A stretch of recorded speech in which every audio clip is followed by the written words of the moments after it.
Hi guys, I've just finished up editing the interview with Hoopoe. It's a pretty long one, so buckle in and enjoy the ride. We talk about a lot of stuff, so please enjoy. Can you tell us a little bit about the world of Warcrow? Yes, I can. Oh, this is the first time I'm asked this question. I hope I would deliver. Yeah. But jokes aside, Warcrow is Corvus Belli's new fantasy IP and is placed in the world of Lindrum, a magical world with a powerful star that's coming closer to the planet, meaning that magic is starting to resonate and become more and more powerful. And in this new war game, because yes, this is a war game, you have 6 beautiful factions you will be able to play. And we have almost all the flavors, classic tropes, and new twists with 2 classic tropes that we all like and enjoy. And it's a fast-paced game. It's 2 players, and it has alternative activations. And you would play. I mean, because this is our questions that legitimately are asked. A game entirely would be around 90 minutes average. And this is always average because it depends on a lot of things like player experience or what kind of a scenario you're playing. It's not the same a narrative campaign than a full size competitive scenario. And the average miniatures per army that we are calculating for what we would call the standard game, which is 250 points, would be between 15 and 20, again depending on your point distribution and what you do with your list and the amount of creators that you muster in your company. It's fun, it's very fun, it's very fresh, and I really like it. So please consider giving it a peek into the multiple videos that are out there, not just in Corvus Belli's YouTube channel, but in many other. So that's more or less what Warcrow is about. Thank you very much. Yeah, I've The been elevator pitch. Yeah, I've managed to play it with some friends, and we've all enjoyed it. Certainly the starter set, Thank you. and it's just kind of got us wanting to play some bigger games of it and see what it's like on the full scale. But yeah, the games actually ran pretty fast in comparison to a lot of other war games when you first step into it. Certainly in the starter set, I would say Infinity's on the other end of this scale. So it's like trying to introduce Infinity, and then you're there for a few hours explaining each of the things for that. Well, And Warcrow is the plain, if you want to get the very basics of Infinity, it is quite simple, but then the layers. The layers of the game are there. That's like one of those ones which is it's worth investing into that time to get into Infinity because it's really really good. But I think the Infinity team and the Warcrow team are 2 different teams, is my understanding. We are 2 different teams, yes. And so the Warcrow team is kind of the same team that developed Aristeia. There's part of the people who developed Aristeia there, too. Yeah. Then and it's me, who I did not work on Aristeia, because I was a new addition to the team, and in fact I was hired precisely to work on Warcrow because they needed more people, so they chose me. I went through interviews. It was very boring. I went through interviews and I just got the job. So thank you, CB, for trusting me. And we couldn't. Sometimes people ask us why we did not tackle fantasy before. If, as we say in multiple interviews and in multiple articles, this was a dream the company had for quite a long while. And the reason is because we did not want to, take anything from Infinity to give it to Warcrow, because having 2 different IPs, these scale and these large, because it's not a single product, it's not attack rate, rem raisers, Aristeia, one hit, one thing. No, it's a product, a line of product that wants, or at least aims to stay for a while in the future. So if we wanted to do so before the circumstances were optimal, Infinity would have suffered a lot. That would have meant that, sharing resources and sharing people, which the company did not want to do. Now the circumstances have changed. Well, not now, I think 2 years ago, or 3. What's time? I don't know. some years ago, the situation changed, and we now can have two different teams working separately, one in Infinity and another one in Warcrow. So that's grand. We can offer you two different IPs with monthly releases and battle packs and expansions. And in the case of Infinity, tournament and ITS, and soon to come for Warcrow, also a competitive division. Yeah, I know that's one a lot of people are looking forward to, which thank you for your enthusiasm. It will come, promise, swear. There's a timeline now that I've seen 100 of times in different Discord servers. I told you in the video, screenshots. Now I'm just waiting so you can. Yeah, We both know there's a reason why we leave it on the screen for so long. yeah, I personally, even though I really enjoy Infinity and things, I'm not someone who's ever done any kind of competitive play. I am curious about the competitive side because if it's anything like Infinity, it comes with that ITS type system where you get really interesting missions to play with lots of depth in the way that you achieve objectives and things. And I'm really, really curious about how that's going to be approached for Warcrow. But just to kind of come back a little bit on just the basics of Warcrow, because right now as well, there are a lot of skirmish games out in the market where you're looking at not like the full scale 40k style, but smaller table size, smaller number of model size skirmish games. So we got things like, obviously there's the Games Workshop, things like Warcry, Kill Team. Then you got things like Star Wars Legion, Malifaux, as I said before, Infinity, of course. What would you say to people that makes Warcrow a unique experience? Ooh, nice. I would say for starters, something that is not often seen in war games is the turn tracker, which is this round element that we use to track turns. Therefore, the name turn tracker. And a lot of things happen there. It's not just rounds, but events, spells, demoralize units. That is a tool that serves the game beautifully and allows it to have multiple possibilities, because that means your turns and rounds are not fixed and they could change. And this is something that may come across as obvious, but we really like to toy around with it, which is everything that's a token is not fixed, can be moved. So if it can't be moved, both on the battlefield and in the turn tracker, there's room for a million possibilities there. And also in Warcrow, the profiles on the cards are pretty much self-explanatory, although of course you would require the rules to play, but they're not difficult to take in. I understand how just taking one card out of the battle box and seeing all the symbols and all these colors and all this, like, it could be overwhelming. I understand. But then once you start getting into the flow of the game, it's very natural. It's a very natural learning process. It's there. Everything you need to play it's just there.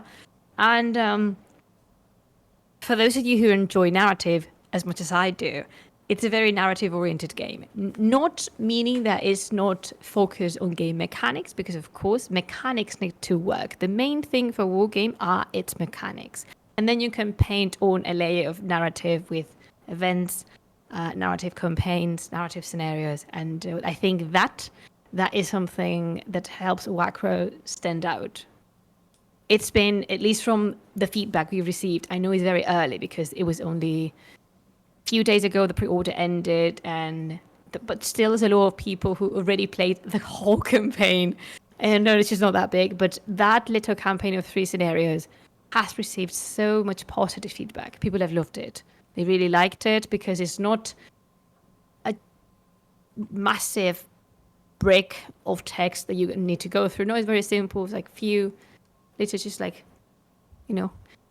strokes of narrative here and there, but at least gives the scenario a lot of purpose, which is, okay, if you are like me, you want to have this script on your head. I am here, I'm playing science, you're playing whatever wrong nation you want to play, you do you. but I want to know why we're fighting. I need a reason, because if not, I'm going to create one in my mind. And it's not that funny. It's funnier when we both know what we're doing and why we're doing things we do. And why are we, in this beautiful Friday afternoon, going to smack the living hell out of each other? What's the purpose of that? So that's a strong point, I would say, to Warcrow. To me, and I want to emphasize this is entirely personal, because I understand there's a lot of people who liked it. I prefer dice with symbols. I prefer custom dice, because that allows the switches mechanic to really shine. It's not that I don't like numerical dice. I've grown up with numerical dice. All the games I played, they had numerical dice. But custom dice, though, I really like them. And I really like the symbols we have and the possibilities again. So, yeah. Yeah, on the dice, I got a lot of comments on my Warcrow videos when I'm talking about the game and I'm talking about the mechanics, and I show that there's these kind of custom dice.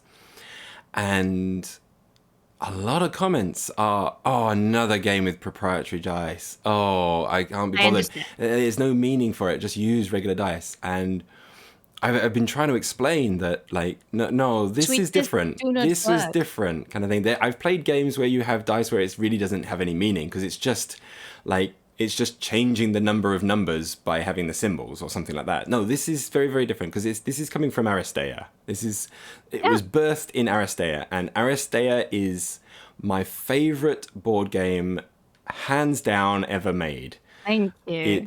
I will pass that information to the team. I love it. I have a question about, actually, I might as well just do that now because it's on the subject. Yeah, sure. So V dropped that Aristeia is being, a new Aristeia is coming. It's being produced. It was dropped in the Discord. Yeah. Did he? So I'm just like, any information I would be crazy about. God. I would love the to sign know. of the times. Oh no! Wow, isn't that fascinating? Please, can you tell me what he said?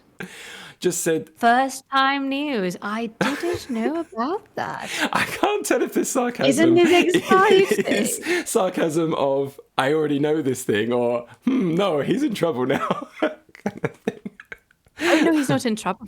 Boss, he's my team boss, leader. I guess, yeah, that's true. You know, Aristeia, you said. Yeah, no, because in the Aristeia Discord, he just dropped the information of, hey guys, we got the next edition coming out. I guess because of the video game as well. I should drop that as well. They got Hexadome. I've been on the playtesting of that. That's been awesome as well. Oh. I wonder what could that mean? Yes. If only someone in this conversation could clarify. Could they? I guess we'll never know. Oh.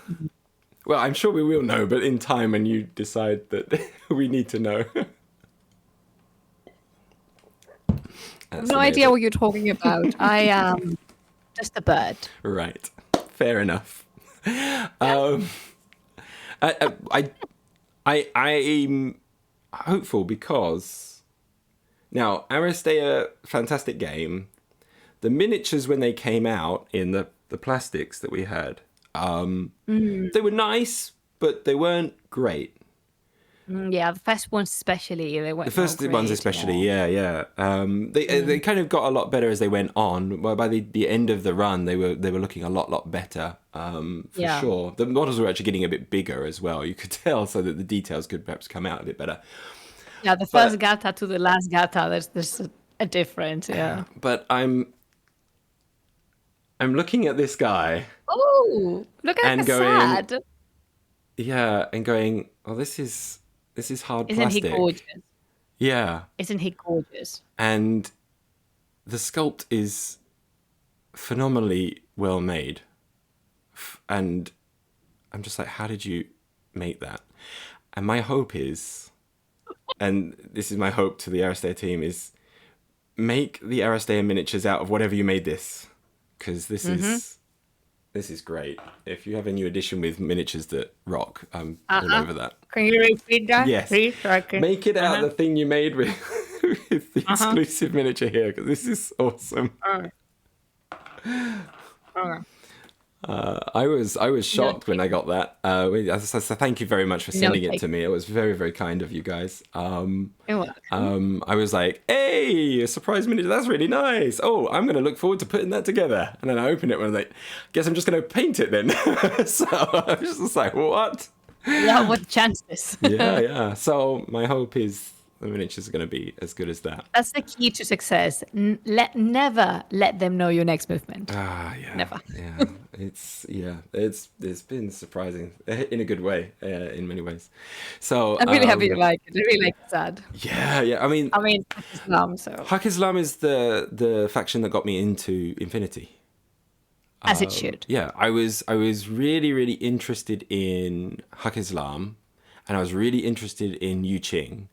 And then Red Veil came out, and I was like, well, that's now just pushed me over the edge. I'm going to go and get Infinity. And because I was just like, that is just like the best box. Because I never really was into Pano, and I've never really been into Nomads. And at the time, it was Project Ice Storm. If I remember, that was the name. And I was like, should I get it? Yeah. I'm interested in Infinity, but not yet. And then Red Veil dropped, and I was like, that's what I want. That's the thing I want. So since then, it's been pretty much just Infinity, Aristeia, and a couple of the Kickstarters. Yeah, and now Warcrow. But yeah, to get back onto Warcrow then, because I'm now going on tangents, which is my favorite thing to do. Yes. So we've got 6 factions for Warcrow. So let's have a quick run through some of them. What's their place in the world, and what, in game terms, makes their particular game style unique from the other factions? So if we start off with Hegemony.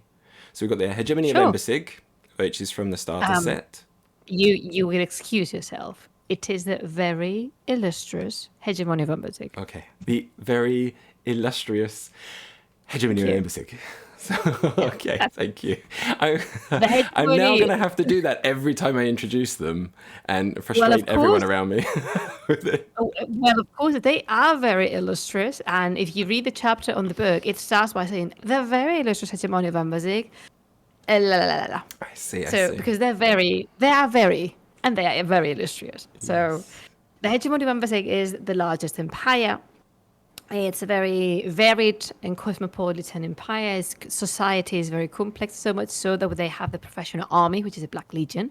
And in here, in terms of races, what we can find is Rend dwarves, Aestari elves, and humans. And game-wise, they are very good with conquest. Their thing is the managing of stress and conquering objectives, because they are, a professional army. They go, they conquer, they stay. They are an army of occupation. And they do their job very finely, if I must say so. On the other hand, in the battle books, we have the Northern Tribes, which are an alliance of 2 nomadic people, the Orcs and the Varang. And this is pretty much a smashing force. Knowing that they don't have the complexity and the mechanical and weaponry, complex weaponry, the Hegemony of Embasig counts on, they need to strike first. So that's what the Northern Tribes do. They're good at leading the charge. They're good at striking first and hitting first and destroying the opponent, because they know in a fight for conquest, there's not really that many units that could face, for example, Buckleman with Drago joined to them. So they need to obliterate the Hegemony of Embasig in order to push them away. So that's it. They just go and bite, and they conquer by painting the land red. Right. Because who doesn't like a nice bloodshed? Yeah. I guess like a good kind of definition of those two forces is the what happens when the unstoppable force hits an immovable object. So the Orcs Neverunk are they're just sheer momentum charge, and the Hegemony are literally just like my impression of it when I was playing just even the starter set is that the hegemony it's all about its structure of command. So commanders are incredibly important. If their commanders are alive, then the hegemony is incredibly strong and almost unbreakable. Whereas the orcs are just sheer power of force. Just as you say, they smash through things and just destroy stuff. And it's very interesting. Like we found in our games, like if we could take out a commander, the whole of the hegemony just folds like paper because their morale just falls apart. Yeah, that might be because it's a battle start. The battle starter. But take it from one that knows what's coming next. Oh no, but yes, I think that's what important. I think Factors are important. Yeah. But of course, the commanders, what they do is they help a lot with managing your troops regarding position, stress, morale, willpower. They are there to direct the troops. The orcs are very much independent, meaning that, oh no, the leader died. Oh well, the rest of the pack needs to survive, so... Oh, now I can become a Wrathmane. Here we go. My turn. Oh my god, if you know how difficult it actually is to become a Wrathmane. I thought it was more simple, but since the orcs also have a very complex society structure, it's not that easy. I thought it would be easier. Not that easy. And of course, there you have the Varank. There's no Varank on the battle pack, but there's Varank coming in the Beyond. Right. And they also they need to be independent. They need to be independent, although they're hunters, and hunters know that when taking down the prey, they benefit from being together and close to each other because they can help each other out. That's cool. Yeah. No, I really like those flavors for those two armies. I think it's a perfect pairing for that opening battle box. So it's basically just... And it's their fault that everything started. Yeah, okay. Because in this first battle box, which if you're interested in the lore and in the narrative, when you get the book and start reading about why the conflict unraveled, what happened in Lindworm, so everyone is at war with each other. In the battle box, what you learn is what happened before and what led to that situation. Because if you've read about the siege of Griotgard, you already know how it finished. You know how it ended. There's nothing we could do about it. That was set in stone. But what happened before? How did we find the northern tribes and the hegemony members in that situation? What was there that was so important for them? Well, some things are very much buried in the snow, and it's your turn to unearth those secrets. Cool. Quite literally, unearth those secrets. Very cool. Very cool. Yeah. I have a feeling that the Scions still had quite a bit to do with the Orcs movement, is my understanding from what I read as well. Because you have the, what do they call it? The Lurking Evil. The Lurking Evil. And they're like, well, we might have to move a bit. The Lurking Evil is not the Scions. Oh, that's not the Scions. Okay. No, it's the red mist. So it's possibly something else. Which the Scions did not create. Very important to learn that the Scions did not make the fog. The fog was there. The fog one day just appeared.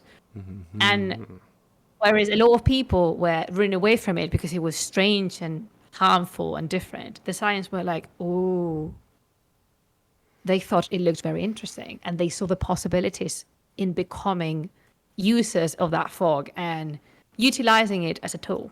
I see. They majorly succeeded, but they did not make it. I mean, they're not, it's not their creation. And pretty much the fog it appears to be alive. Like it has a mind of its own. In fact, the Scions do not control it. They cannot direct the fog tides, or they cannot choose how to expand the fog or to make it move or retreat. Or there's ways, If you play Warcrow Adventure, there's a lot of information about the fog Yeah.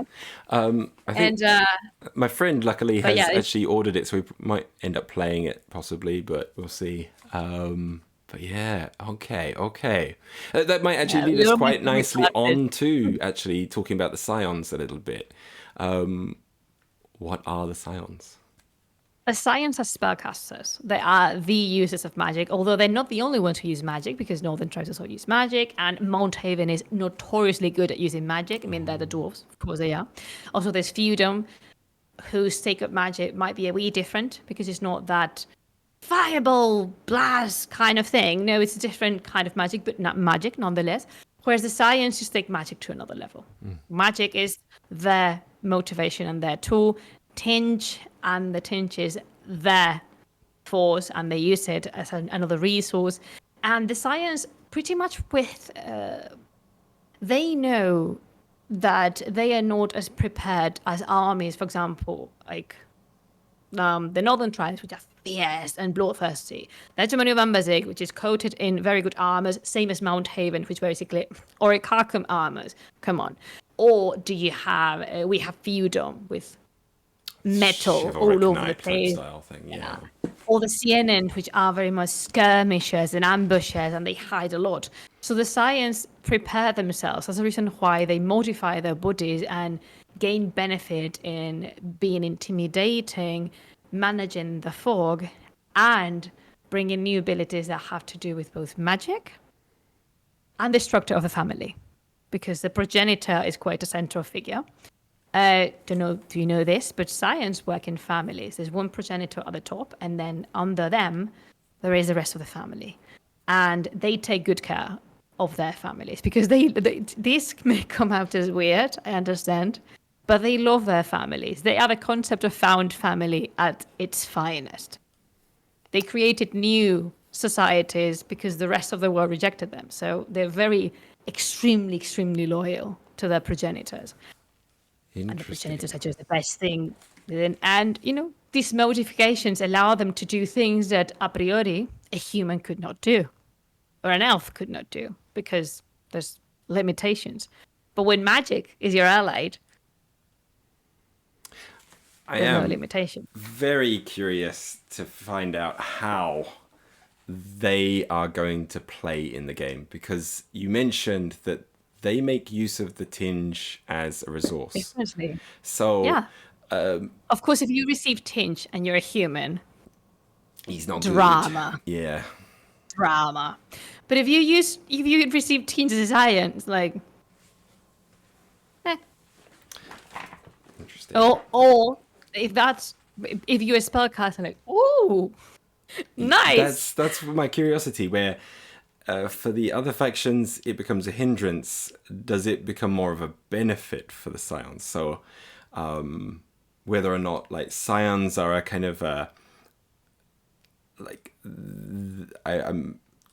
I have absolutely no idea how the Scions are going to work, but from just seeing them and trying to understand how Warcrow is trying to make their factions play like their lore and things like that, I kind of imagine, they use things like the Tinge to become more powerful. So for them, it's kind of like building up from their reserves throughout the course of the game, and then later on they can do something pretty crazy. And it's kind of up to the other army to try and prevent them from getting to this kind of summit point that might be a bit scary. I also imagined that because morale is such a big thing in Warcrow, and it's handled in a very clever way, because morale usually gets to be a bit of a bugbear for many games, in many ways, where it's this thing that we should have, but it just kind of makes you feel crappy kind of thing. I think I remember, what was it? The Malifaux spin-off game, The Other Side. They did an interesting thing. They reversed morale. So rather than becoming weaker when things happened, they would become inspired instead. And you'd get buffs because you inspire the troops rather than them getting scared and run away. So it kind of, it was taking a morale thing as a purely positive effect. But I do really like how Warcrow works, because it's like, rather than just the morale being a thing like, oh, you're losing and we're going to make you lose even more, it's a risk-reward system of, you can overstress your units to achieve greater things. And then it also becomes a whole thing of a tug of war. I love this tug of war mechanic for conquest.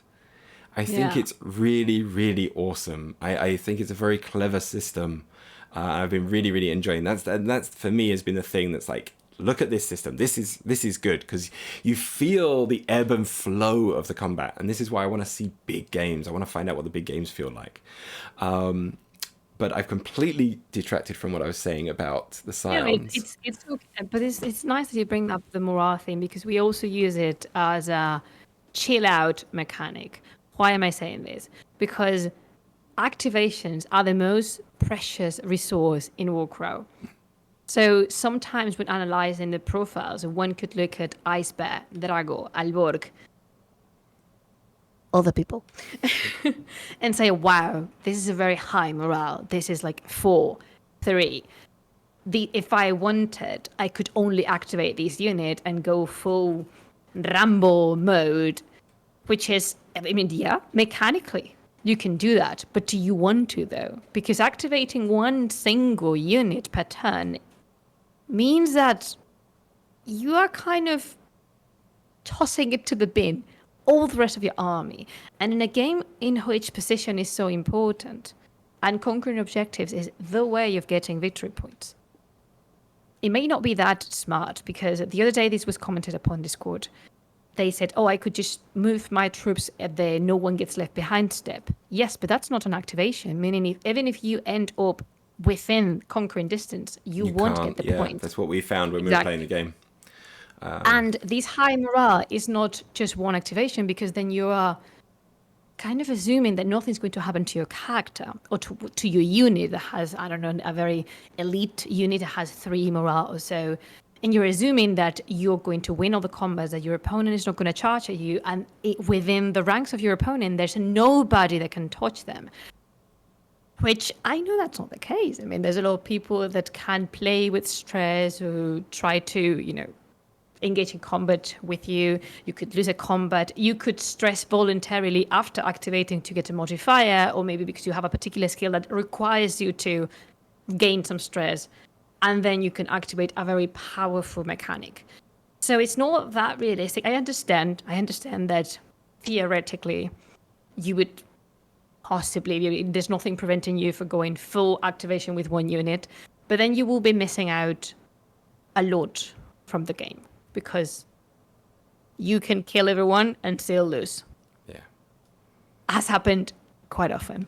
But it's all right. I mean, again, this is something I was commenting upon the Power 12 podcast. We wanted, the most important thing for us in Warcrow is giving you choices and to be able to accommodate multiple game styles, which is very tricky, is very difficult, and it is something, it is, what's the word I'm looking for? Ambitious. It is ambitious because there's as many game styles as players. But the beautiful thing for Warcrow is that at any given moment, you pause as a player and you think, okay, what do I want to do? And it doesn't matter what the meta says. It doesn't matter if this would be more appropriate or if this would be better or worse. No. Forget about that. What do you want to do? Do you want to stress? Do you want to go again? Do you want to charge again? Do you want to wait? Do you want to rest? Do you want to heal? So there's all these things that I believe we've achieved. Again, only time will tell. I might be entirely wrong. I might be partially right. We'll see. Yeah, I'm excited to see. And again, to talk about how the different playstyles there are, I think I'm going to try and come back to the 6 factions, because we got through 3 of them in about half an hour. There's just so much to cover. The battle pack and my favorite. Listen, please, to those of you who are watching, he started. He asked about the science. It's not me bringing them up. He did. Well, it was It was kind of me making a slip on the law about the Scions that brought it up, I guess. I just had to be Any corrected on excuse that. is a good excuse. Yes. Do you have a moment to talk about our Lord and Savior, the Architect of Flesh? Oh, crikey. I mean, you're pretty much tinged, aren't you? You're pretty much touched by the tinge, so it's fine. Yeah. You are a Scion at heart, so I shan't be worried. So, I guess just coming back to the other factions. The other factions are a little bit more of the traditional kind of fantasy tropes, I would say, a little bit more. I think there's still a lot of there is still a lot of things about them which are very unique. So I should probably say about is it the Senan? Is it Senan? The CNN. CNN. Okay, thank It's you. easier for you. CNN. Okay, Like the broadcast channel. can I say that the one thing that I struggle with the most is Corvus Belli's naming of things. I understand it's a Spanish company, but it's No. really hard. It's not because it's a Spanish company, because CNN is absolutely not a Spanish name. Right, that's what I thought. That yeah. makes two of you. I've said this once, I would say it twice, and as many times as possible. I don't know how to pronounce Drago's surname. Oh God, no! He's kind of got the Eastern European things. So yeah, I'm just like, oh, they called him. He's got a short name, Drago the Anvil. I'm gonna stick with that. Yes, Drago. Drago, and if I am giving him a surname, if I'm giving him a surname, it's Drago Pascal, because I refuse. I don't know how to. But don't worry. I made the authors in the future promise me that whenever is their turn to name something, they first are going to attempt to say it out loud. Right. And if they can't, it's perhaps a good occasion to change it. Right. Because if not, then I struggle a lot in the videos. Because if you have a very cool name and then a nickname like Drago's Lab, and then Drago the Anvil, cool. At least I have You have the Anvil. a way of calling it. Yeah. Oh, Drago's good. Drago's Lab. I can do Drago's Lab. But with some of the CNN, Oh no. because there's a lot of Gaelic and Scot Gaelic and Irish Gaelic involved. Right. But don't worry, we have Killian. We have our beautiful True. Infinity Island community, which I am going to exploit. Yes. Because they are the ones. I mean, Just get a recording of him saying all the names. Yeah. So every time you have to say it, you're like, and here is, and they just say the name for you. You know I would. Yeah. Because it sounds not only much better, it sounds correct. But I mean, it's no way, no. Yeah. But the CNN are the forest elves, and yes, a lot of fantasy worlds have the wood elves. What makes ours stand out is that they're very feral and quite literally one with the forest. They are very angry. I said that in another podcast too. They're angry. They're very angry.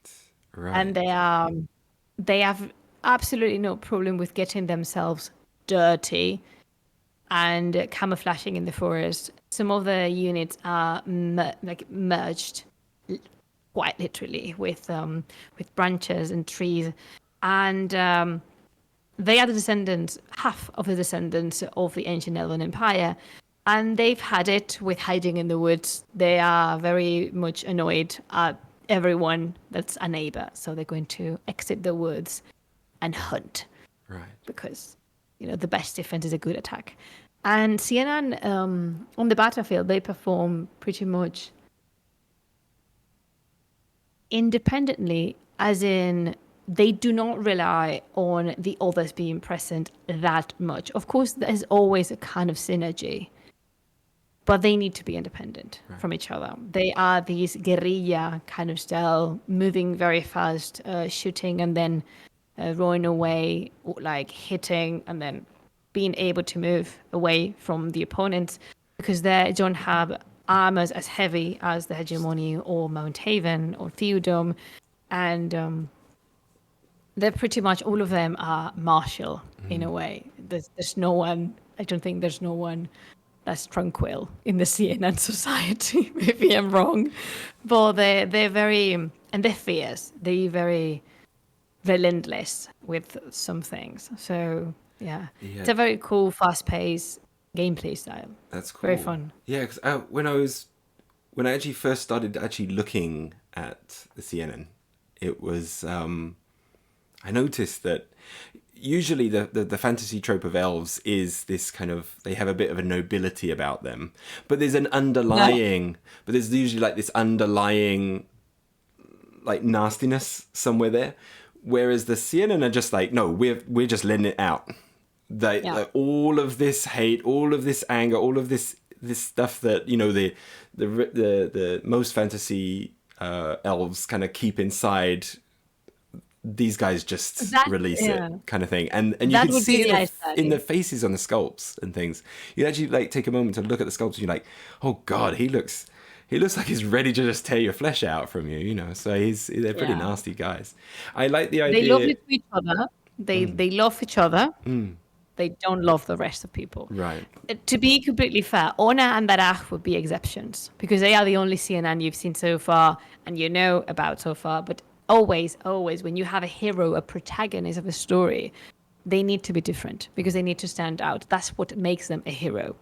So if you say that, but Darach, I've read Warcrow Adventures Law and Darach is super lovely and super easygoing and he loves everyone. Yeah, him. Yeah. Just him. He's the exception that proves the rule. Exactly, yeah. Well, that's cool. Yeah, when you were saying as well in kind of their mechanics, I imagine then that they would probably have things like, and this is where the dice are important, and I'd imagine is in there, is like switches for like retreats after shooting or things like that, or this is the impression I'm getting from what you just said to me anyway. But nice if it's a case of like you've got to make these attacks, but then you've got to pull back because you're weaker than most other enemies in terms of your frailty and things in your armor, it sounds to me like this is where I really like Warcrow using the switches, because it allows you to add these other elements and risk to your play where you can achieve some damage, but also there's these other bonus things that you could pull off. And even if you don't get any damage, you still have these other things that you could possibly pull off. And that is also why I still love Aristeia, because of those opportunities. Like, I'm going to try and hit you, but even if I don't hit you, I have the opportunity to displace you or do something like that, which tactically is even more beneficial to me. And I feel like that crosses over into the Warcrow quite well. And what is interesting as well, just to come back on the dice, is much easier than Aristeia in terms of identifying what the dice kind of represent. Because now it's just like red, orange, and yellow is aggressive. Oh, yeah. Yeah, that's just stars and exclamation marks and things. And you're like, okay, good. That's for hitting things. And this is to stop. And then the blue, green, and the black are like, these are to stop people from hitting things. So, okay, got it. It's nice. But then like with all of the switches and things that you have in there, it just offers up so much more interesting gameplay. So already now I'm kind of thinking, okay, now how are the CNN going to be working? What kind of things can we expect? And, if I can add something to that, sometimes we forget that because, of course, if you see the dice, naturally your thought is going to travel to Aristeia because this is where you've seen the dice. And if you play Defiant, then you've seen them there. The difference between Warcrow and Defiant plus Aristeia is that in those two, in the latter, everyone's elite. Everyone's top of the top of the top. Whereas in Warcrow, you need a wide variety of profiles. Not everyone could be the top.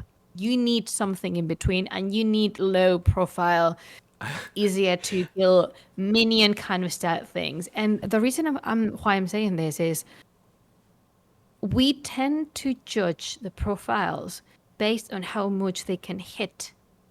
Not all the profiles are made to hit. Maybe, yes, this character, for example, it happened with the Evoker. When people realize that the Evoker has a red die on defense, like, why? Because she's not a warrior, she's a spellcaster. She doesn't need to be defending. She's going to go full Rafiki on you and hitting you with the staff when you hit her. And sure, you're going to possibly vanquish her from the battlefield if you reach her. But that's not her role. And you, as a player of the Northern Tribes, you need to make sure she is away from the frail, but close enough to cast her spells. that's something very important, especially for the units that are to come and the new releases. Not everyone is made to hit and kill. If you judge a profile by the killing capacity of their lethality, you perhaps would be missing something, because there's a lot of people coming that are not going to be put in your list to kill. You can identify very easily who's made to kill, or which army as a whole has a much more killing orientation. You have the northern tribes. But, for example, within the science, without spoiling it too much, there's people that just... It would be very rare that they would kill something or someone, but that's not her role. That's not what they are there to do. They are there to do something else. Like, oh, for example, take the Frostfire Herald. Of course, he's not going to kill anyone using his attack. Estamos locos. Like, that would be a very weird game if everyone can do the same things. It's not fun anymore. Right. Because, yeah, that's at least one perspective that we have. You have your killing machines. You have your Njord. You have your Wise Mane. You have Drago, that buffs incredibly the Bucklermen. But you have your War Surgeons. Yeah. And you have what's his name? I've forgotten. The War Surgeon. Oh, right. That's the reason I forgot him, because my brain is blocking it. I can't now say her name. I'm like, is there something I'm missing here? You have her. You have Okay. her who does something different, but it's not intended to kill. And that's it. I mean, that you need to give your army possibilities. They're not going to be the same. They're not going to be the same possibilities within all the armies. But that's the nice thing, that, okay, so the War Surgeon, she heals. The Wise Mane, he gives stability to their units. Being like, don't fret, my boys. The Wise Mane is here, joining you. He's going to give you reliability. And it's going to make you durable and like, endure. Your commanders, likewise, they're going to make you tougher. They're going to make you stronger. They're going to make your morale higher. But there's a lot of other people that also do very interesting things that are required for the gameplay. So They're the characters that I'm always the most drawn to. I mean, that's when we had the unit cards first come out. I think the War Surgeon was probably the first one that I went to go and have a look at, just because I was like, okay, well, what does she do? Because she's doing something different to everyone else. yeah, And very different when played solo and when played within a unit. yes, oh yes, yeah, no. You want a War Surgeon. She's so cheap. You want yeah. a War Surgeon in your lists. Yeah, for sure, Please. for sure. I don't think you'd ever go without it. Just putting her in a Bucklerman unit is like makes the Bucklerman just like they're unkillable sometimes. I feel like my Dice favor you. my poor orcs just couldn't get through. Like, but once you do chip away, then you start getting at them. But she can be a real big buff. Like she definitely pays for herself so imagining- quickly. But I'm just imagining the orcs there, the Alborg shouting at the hunters like, what is taking you so long? I'm sorry, sir. We can't take them down. They have a ladybird. I The stab other a one guy. just there, like spraying disinfectant into the Bucklerman, like sewing Don't mind wounds me.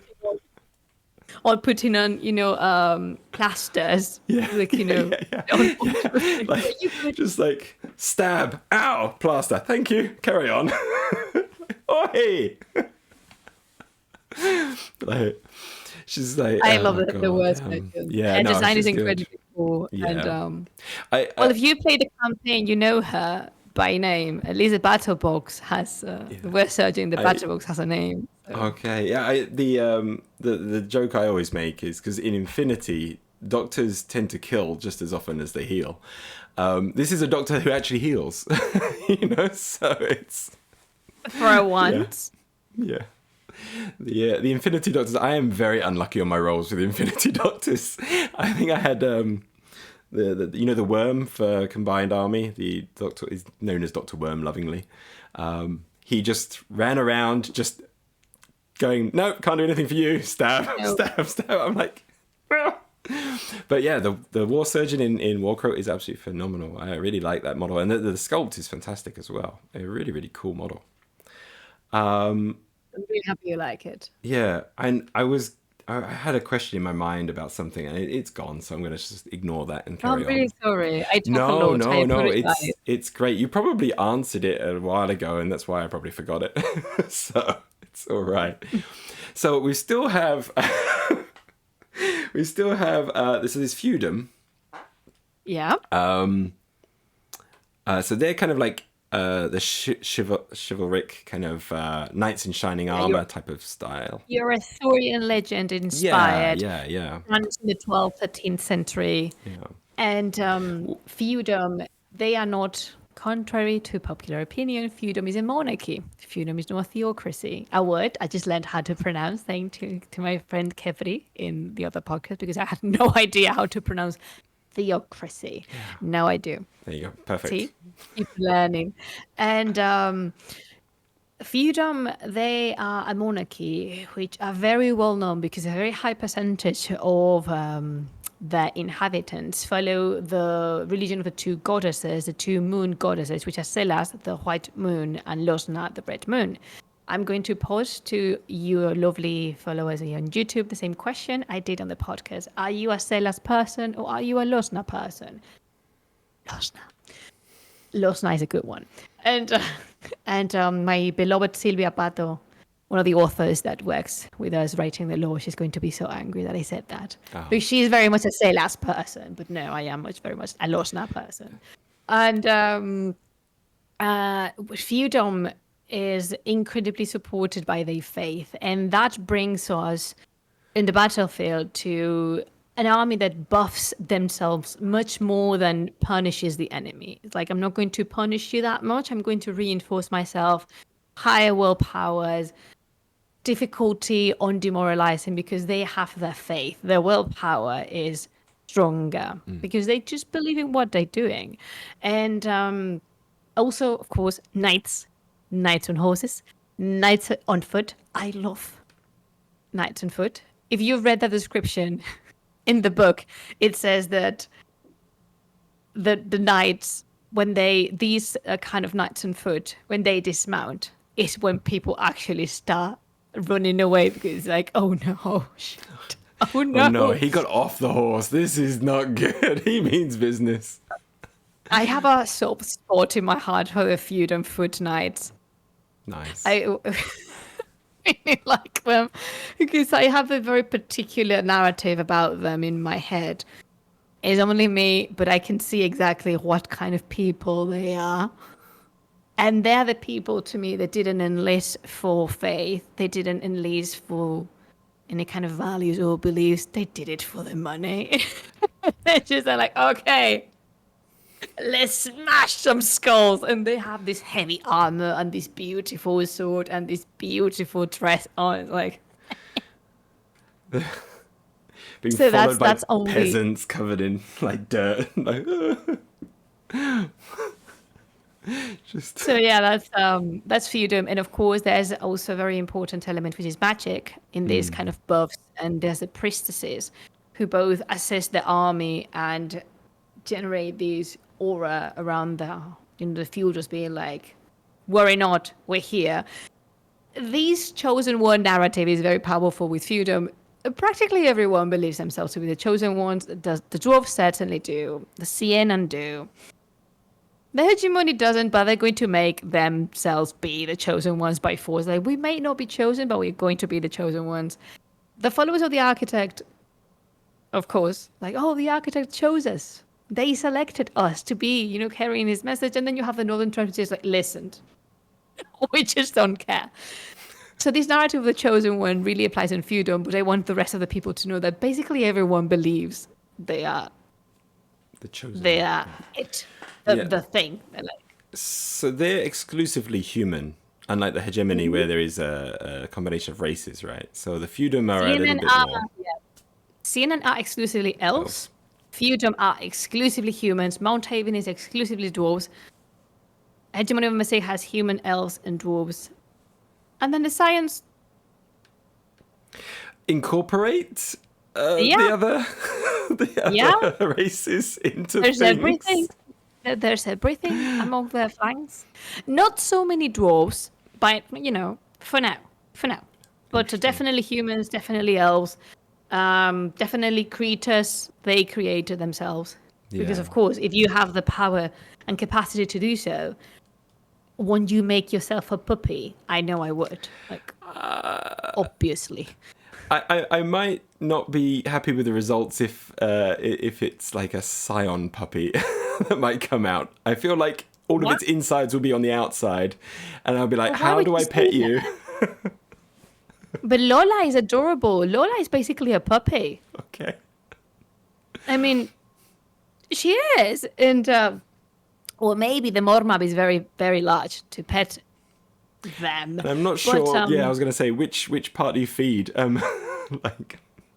But then the Fidalu, the Whistler, it's just a very cute thing, and it looks like a bat. I really like bats, though, so it might be a personal thing. But it's so cute, and they have these big ears that you can just like scratch.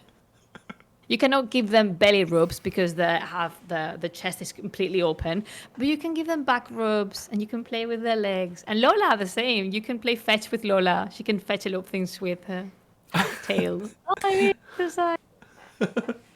I feel like there's a fan fiction coming along, but it's just going to be about the Listen, sounds like that. I was very close to making spoiler. If you play Warcrow Hunters, you realize to what extent the Scions are making pets. In like pure pets, not like, I am so evil, you're human, I'm going to make you my slave. No, like, I'm kind of lonely. I could do with a dog. Yeah. Let me make one. Exactly that process. Yes. Samara followed that process. Like, I feel very lonely in here. There's no dogs around. Where's my family? Yeah. What if I make myself a puppy? and they did. Oh, they sound lovely. So, all right. Samara's not lovely. Yeah. They're definitely not lovely. All right. But I love them. This was really supposed to be just like a 5-minute question thing, but it's really grown into something else. This is amazing. But the Mount Haven is the last faction. Yay! Then. Yes, so, Mount Haven. Yeah. The dwarves, the kingdom of dwarves, because this is another Right. kingdom. And the dwarves from Mount Haven are the dwarves that have been...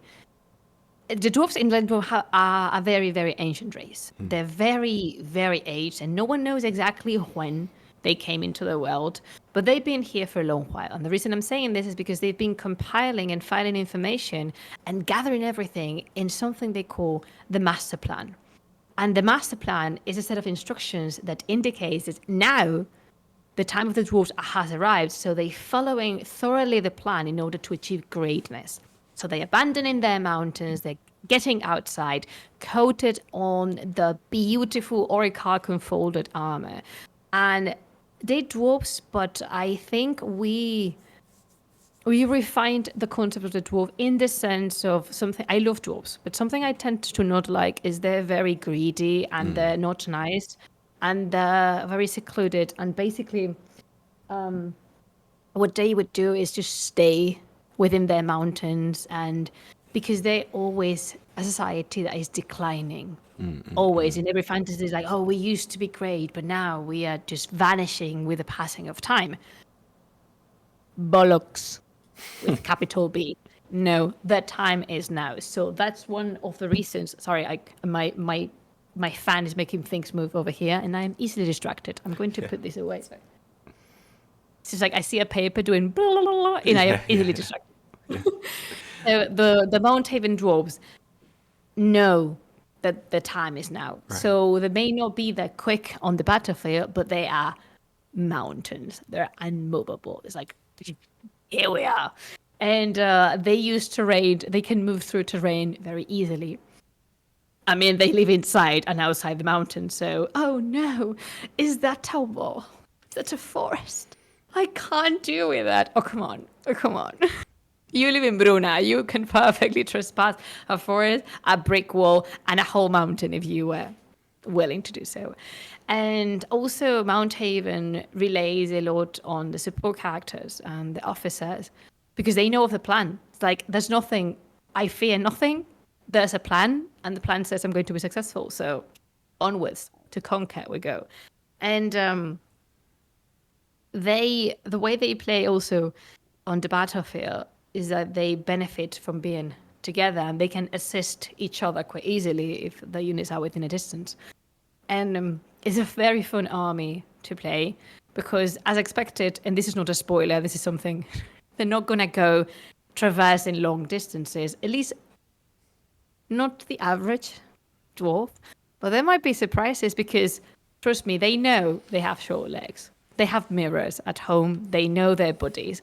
But when you know you lack something, you can work towards improving that. Stilts. And Everyone's got they have stilts. yes. Everyone is like on skateboards. There you go. They're bringing in the Back to the Future hoverboard. They're just... Oh yes, they are, because they have orichalcum, and if we have on the one hand the hegemony, which is pretty much powered by engines and physical machines, the dwarves are powered by magic. The orichalcum is charged and loaded to the brim with magic, so they use that. And you've seen the Titan on the video. So they have these, who we call it machinery, I don't know, because they're not exactly machines, but you know what I meant.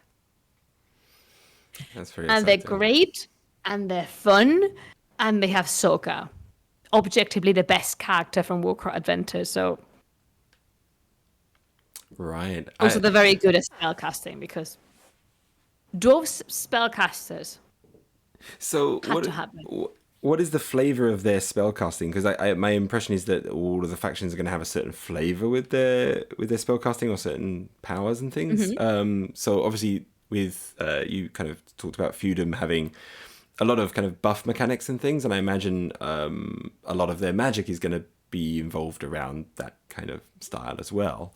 What about the dwarfs? How does their magic work? Well, they can basically do whatever they want. Okay. They're practically born with magic. They're not as good as they're very good spellcasters, but they're not as good as the science, because they know there's a limit, and they thoroughly observe it. They don't want to cross the limit. Although they're more resistant on the races to the effects of magic, still they do not want to trespass that door. The Scions kick down that door, and now they're way inside, like halfway through the kitchen right now. But we have invocation magic. If you remember Biwa was able to create these origami creatures that served him, not necessarily to attack, but they gave buffs to the comrades. I don't know if you know that about Warcrow Adventures.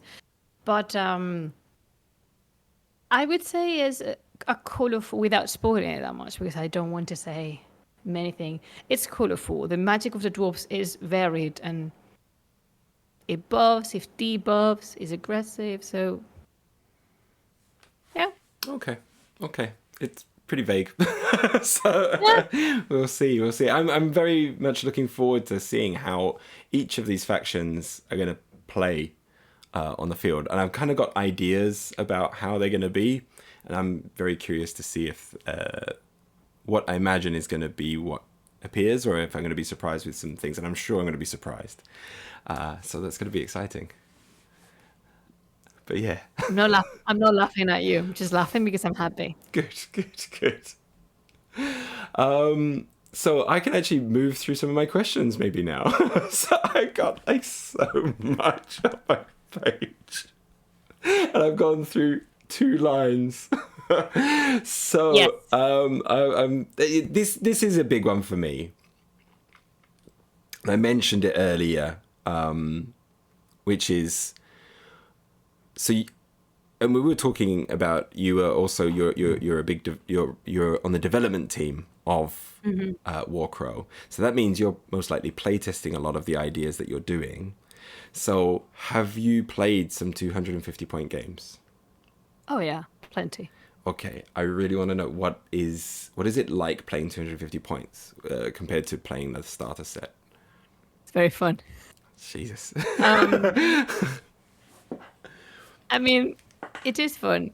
It really depends, because playtesting is not the same as playing. No. I don't think I have done a proper play, as in fun, relaxed play of 250. It was always to play test something. So I could not tell you the flavor of the whole game because normally what happens is you want to test something specific. So there's two options in here. You either go through the whole game and create on purpose a situation, or you just place the things on the board, same as if you caught the game midway and start and say, like, we're going to try this because I really need to see if this is something that works. Or like many other things in the past and in the future, it's only good on paper. So yes, we've played 250 points, and it's different. There's a lot more people to take into account. The activations are longer and rounds are longer, so that means a better management of stress and activations. I like it. I like playing 250 points, but what I like the most is that the variety doesn't stop. I mean, you can still have 250 points and very short scenarios. Say, for example, 5 rounds of 3 turns, and everything goes like super fast. Right. Or you can have very long rounds, like 6 turns, which are very long, and you cannot rely so much on waiting on the other round to take stress and nobody gets left behind and moving things. So I think the game feels different from playing with 4 units, 3 units tops, because on the battle pack, the reason why we didn't, this is not a spoiler, this is just a rule, the special rules thing, it's an indication. In some scenarios, because we need to teach you how to play with everyone, we don't allow characters to join. Right. And that will bring to the table 3 units for... It's not the same managing 3-4 units than managing 7, Right. 8. And then it really depends on what you want to do. Because, yeah, I could have a lot of people, but then if I start joining characters to units, my units may not be that many. But maybe I want to play solo with the characters. So that means that my units are going to be 10 units, 11. It could happen. It has happened before. So it's different. It's definitely different. Everything has its pros and cons, like everything in the world. But I like 250. It doesn't feel that big as it sounds, because you listen to, oh my God, 150 points. Yes, but I think the Northern Tribes Battle Pack plus Beyond is roughly 160, 170 Yeah, I was points. working about 170, I mean, 180, yeah. It's not that many miniatures. No. If you like many units, because I agree that you think of 250, it's like, wow, unattainable. It's very difficult for me to actually reach that many points. But when you actually think of it, it's not different. And also it depends a lot on your point management, because if you want to include 3 booklemen, which you can, you can have more people and more points to distribute. If you want this character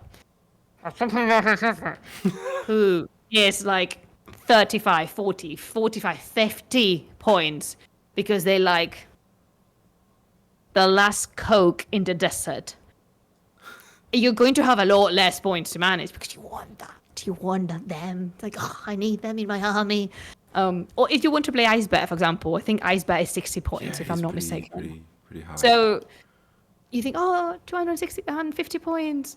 Yeah, but just you have a few of those characters in there, and you're really reducing size.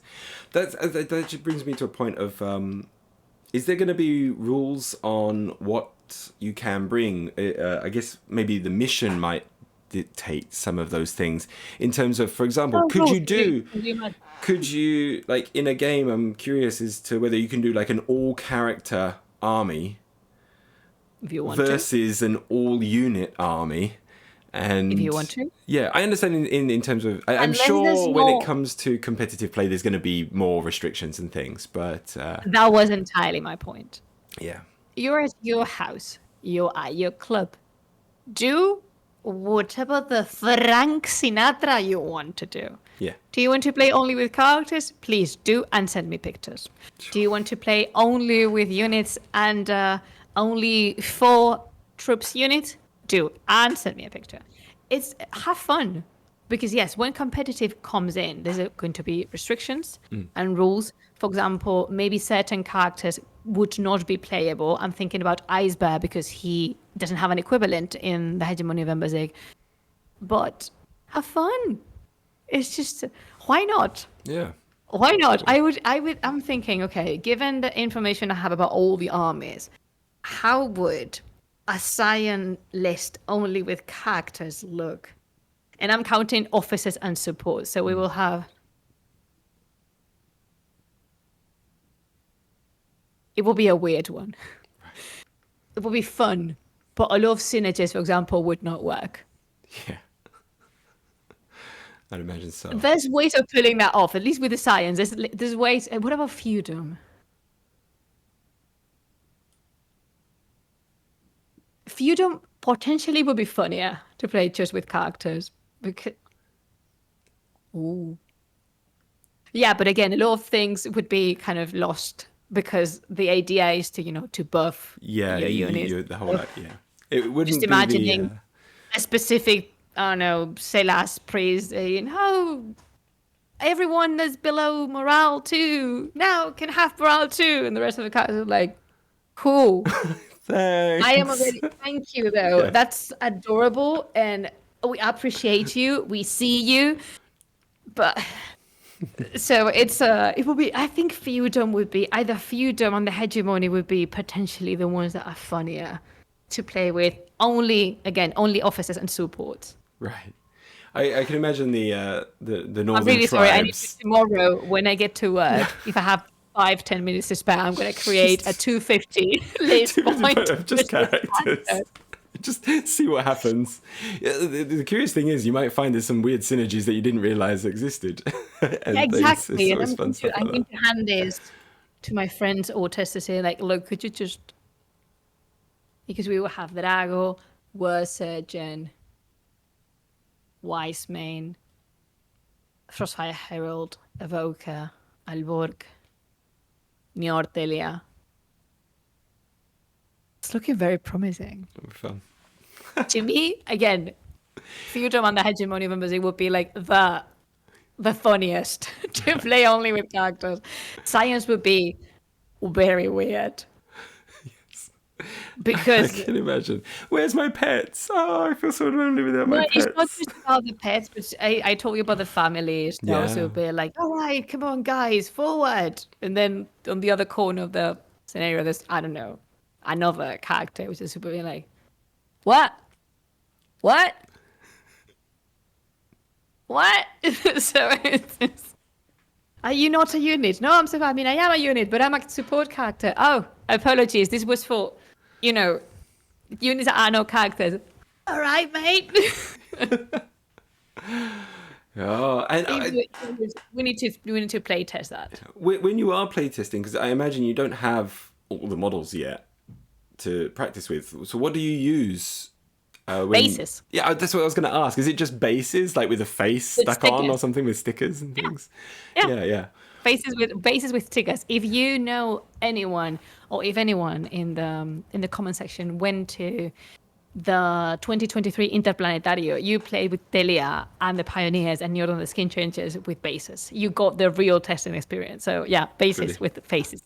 Yeah, I my friend had a playtesting kit for a game, and we just had it with MDF bases, and it was actually surprising how much your imagination just fills in those bases with whatever's going to be there sometimes. I have some ducklings in a 30 millimeters base that one of the Warcrow Chad from the US gifted me. I have 2 ducklings, 1 snail. And sometimes I do proxy with my pink snail and my pink ducklings. Beautiful. They made the finest skin changes. Listen, they could be. They could be. Yeah, they got a weird totem. They just got a weird totem. What's your totem? Oh, it's a snail. It's a okay. Yeah. Ducks can be vile, especially geese. Geese are awful. Crazy, yeah. So there you have it. Yeah, there we go. We need now rules for the totem of the geese and the totem of the snail. All it does is the totem of the snail just reduces your unit speed to 1/1. That's all it does. Oh my god. No Oh my other God. benefit other than like some increased armor, maybe. But yeah, You're untouchable, but you can't you barely can't move. But no one can kill you. I can kill you, but you can't move. Run over there, get on that spot, and then turn into a snail.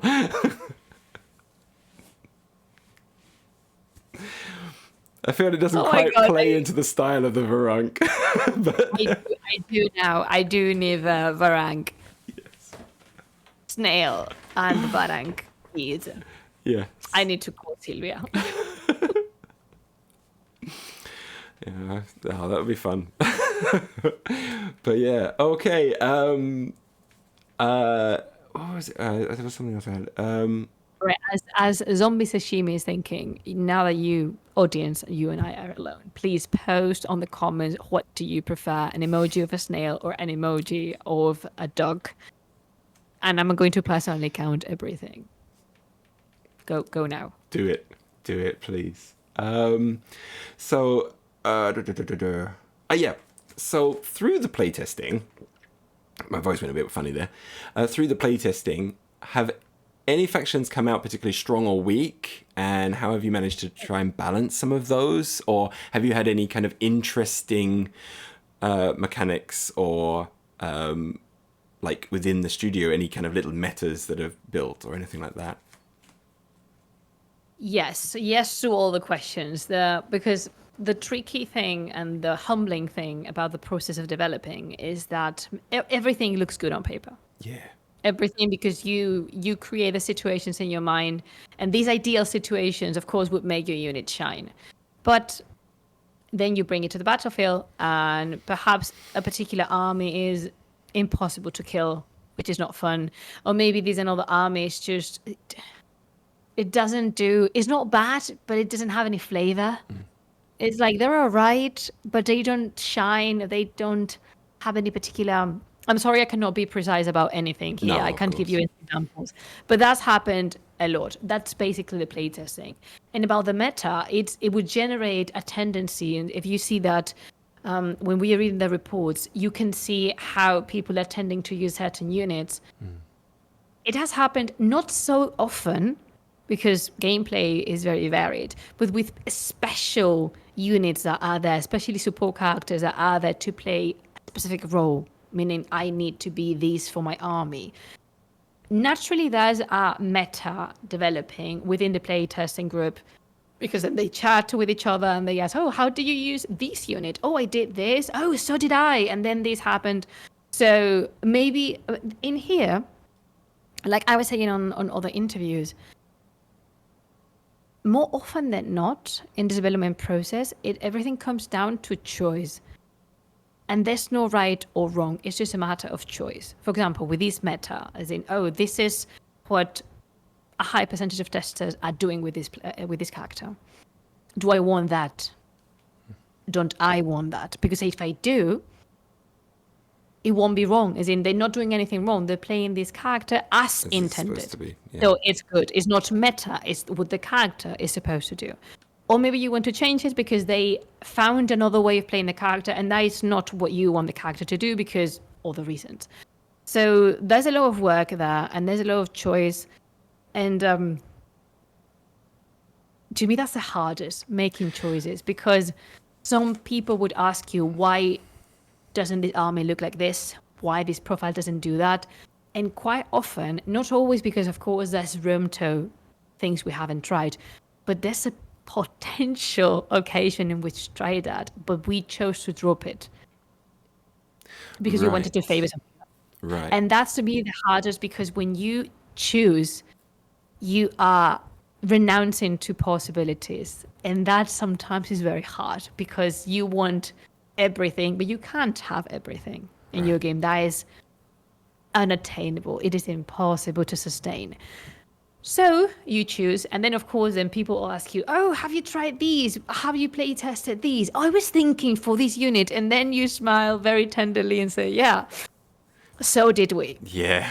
So deeply. That's Again, it. not everything, because it's impossible for us to try all the possibilities, but more often than not, when people ask you, oh, why didn't you give a better shooting range to Drago? Like a higher range. Why didn't you give the hunters another wound? Why did you make the war surgeon tougher? Why didn't you make the spells from the evoker only defensive or only offensive? We've covered a lot. Sometimes when you design a profile, you really know what they have to do. So even if people say, oh, why don't you make these character tougher? Because they don't need to be tougher. I don't want them to be tougher. I Right. want them to be a glass cannon. Yeah, yeah. So yeah, that has happened. That is a daily basis with playtesting. And I think, ooh, this is going to be so swell. There was one unit of the science that was impossible, like mechanically impossible to kill. It was not on Wow. purpose. Everyone, It just would happened, say, yeah. oh, you made it like that because they don't want to. No. The rest of the army will be gone, as in demolished. And he'll just be And then this creature will be there like, haha, I found a loop. You can't kill me. So, like, oh no, damn it. Or, hey, how did you like these character never got to activate them? It always gets killed. Why? They should not be killed. just easy to alpha that thing and get rid of it before it does anything else. And it's okay. We've got to Exactly, find a way yeah. of actually keeping this thing on the table to give it a chance to do the thing that it does. Yep. Or That's even- exactly what I always. Yeah. It's interesting. I got a small taste of very, very small taste of kind of the playtesting type of thing, because there was another game which I kickstarted, which I got in on the playtesting on Tabletop Simulator. So we would play every week or so, and just the developers would go, "This is the mission. You guys play it. We're just going to watch," kind of thing. But you got to see the incremental changes throughout. It was Yeah. really, really interesting, and that was a nice experience because you got to see like the minutiae of detail that they were thinking of things, and the players we would have the feedback sessions where we sit and go, okay, well, why, what about this, and how about trying this, or things like that. And there was sometimes we would come up with ideas that they hadn't thought of, and they're like, oh yeah, we'll try and pass that by our team. And others were like, yeah, we just tried that and this was the results we had and we just didn't like them, and things. It was like, oh, it was just really, really interesting to see that side of things. And so I absolutely I think I have a pretty good respect for the development of games and how difficult it is, especially war games, where you're introducing new models that could potentially break your game. Exactly. Yeah. Yeah, It is. Yeah, It is a thing. Yeah. And also because, of course, every tester, us included, is going to have their own perception and their own will for a certain army. And something I always highlight as positive is that within our development/testing group, everyone is marching to their own drum. There's not these fours that defend Mount Haven or Feudum or Sienen, and they are like, oh yeah, Woodell supremacy. No, there's these people, and then you have the knights and priestesses forever, long live the two moons, and no progress, hegemony of Berserk for the win. So everyone's trying to make the army the best army. right. But that's good because these, starting with us, that puts an end to a lot of our shenanigans. I remember an anecdote in which I was working on a profile, of course, for the science. I don't only work on the science. I can tell you that I worked on other armies too. No spoilers, but other armies. But this one is particular because I was creating this profile, and then V came over and said, "Wow, like what? This dude, given how you've designed him, is like 100 points worth just him." And I was just there like, why? Well, because he has a very high amount of wounds. Look at these willpower. Look at these charging rates. Look at these skills. seriously? So like, oof. Yeah. That's on me, sorry. So he is there to redirect me, as in, looks fantastic, can't have it. So you need to trim. Here's your 250 point army right there. But it also has happened with all the armies, with all the profiles that you, because again, we do a lot of numbers and a lot of math is involved in creating the profiles. And recently, very recently, 2 weeks ago, I was working on a profile and I was doing my math. I'm like, okay, and then I add and I press enter. My God, it was like 65 points. That is obscenely high. And I had to sit there for an hour and 45 minutes thinking, okay, I need to fix this. It can't be 65 points. No. So it was not even funny. It was like, no. Oh, no. So I was just there testing a lot of things, less wounds, different dice, different skills, different twitches. And then I was toying around with it. I'm still working on them. But yeah, that happens a lot. And it was not the science. I can tell you that. It was not the science. So, and I was trying to make it better. You know, so because it was incremental improvements, just break it to make and it then impossible to. The fun thing is that when you ask how, numbers don't lie. I mean, numbers are there, so you can see how your profile is 65 points. It's like, no, why? And again, in my head, it looks perfect. Right. It was round. It was solid. It was a good profile. I thought it's not going to take me that much. I know exactly what I want them to do. This, and that. And I'm going to be not that generous over here. One thing they have to do, and then boom, 65 points. Like, no, it's not possible. So, yeah. Yeah, I love those kind of little stories about how the game develops and those types of difficulties in decision making and things for making a game.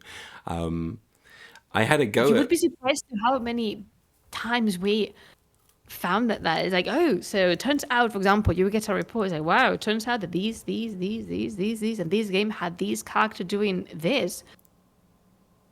Can they do that? Like, yeah, according to the rules.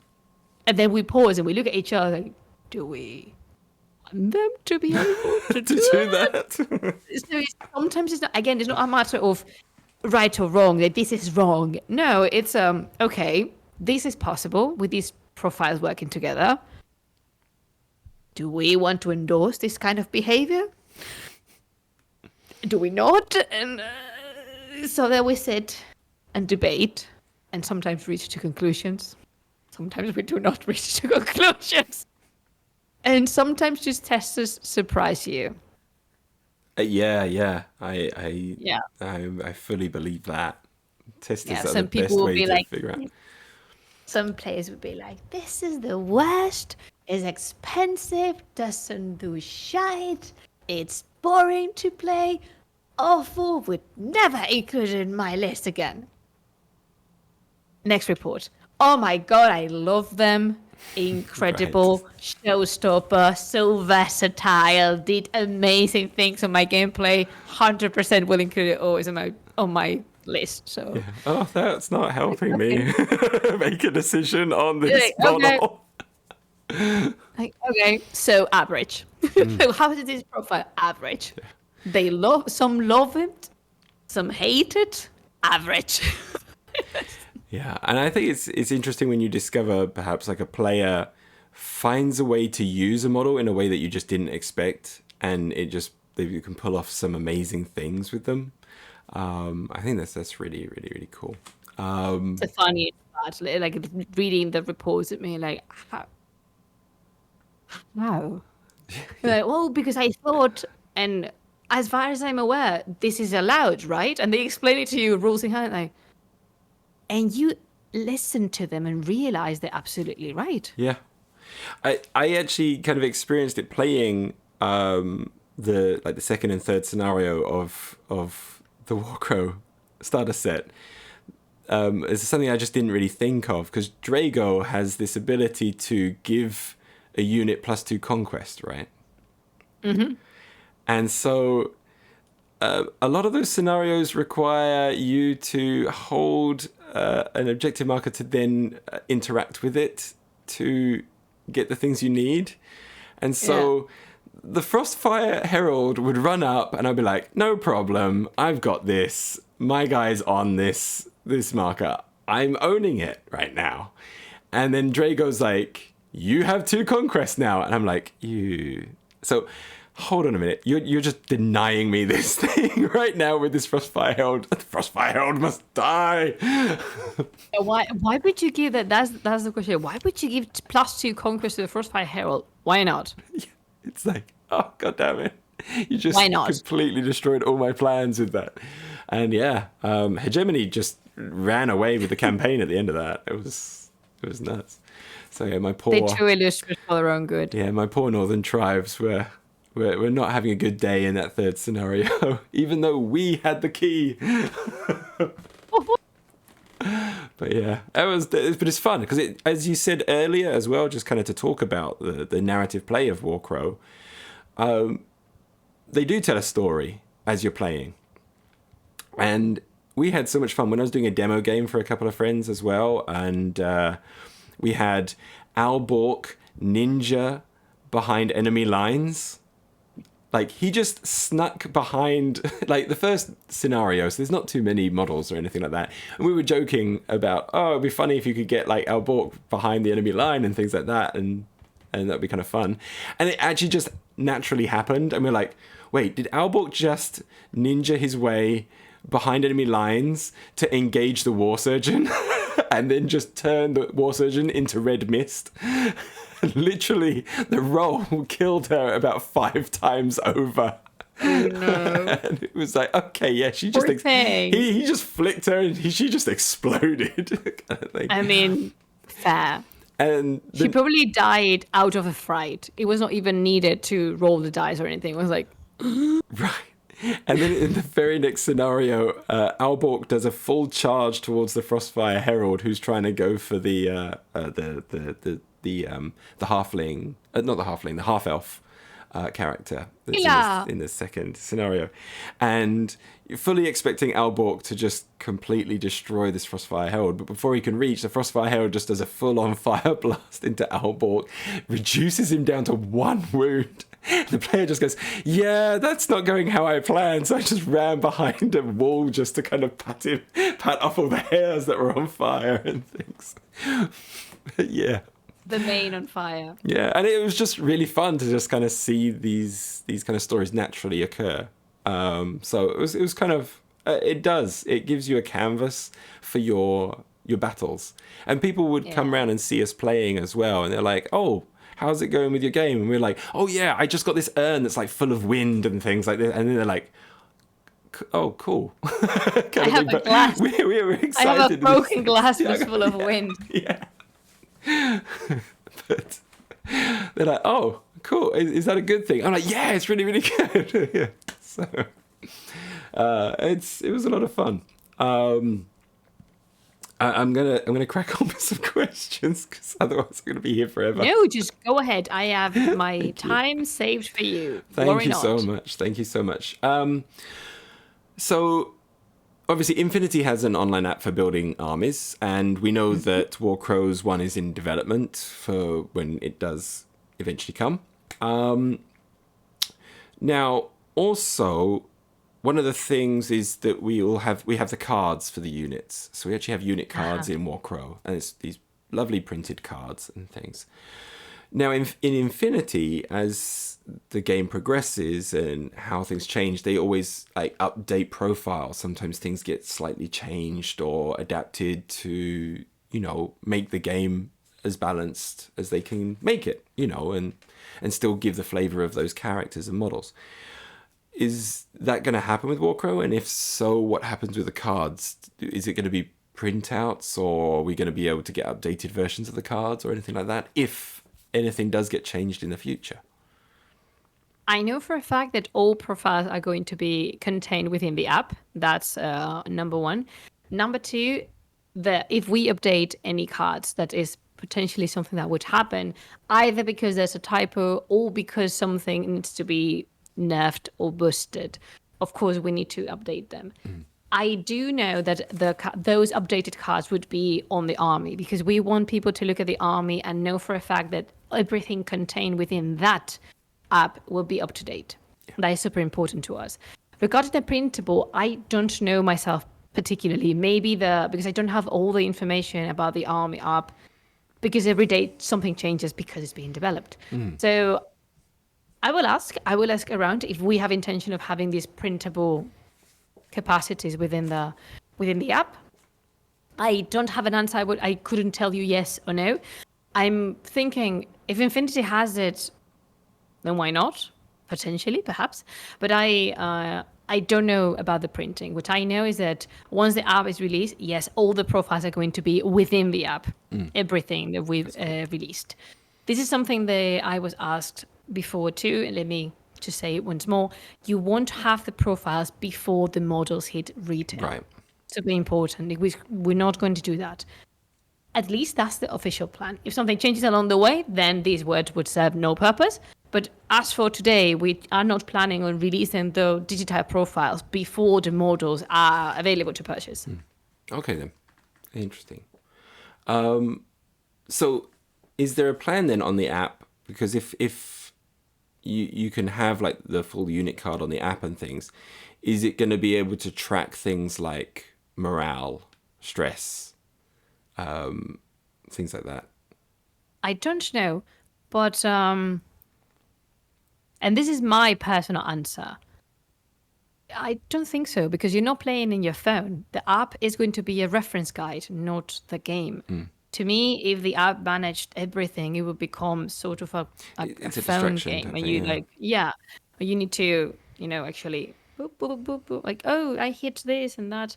I don't know if that's the intention, but me personally, I would not do that.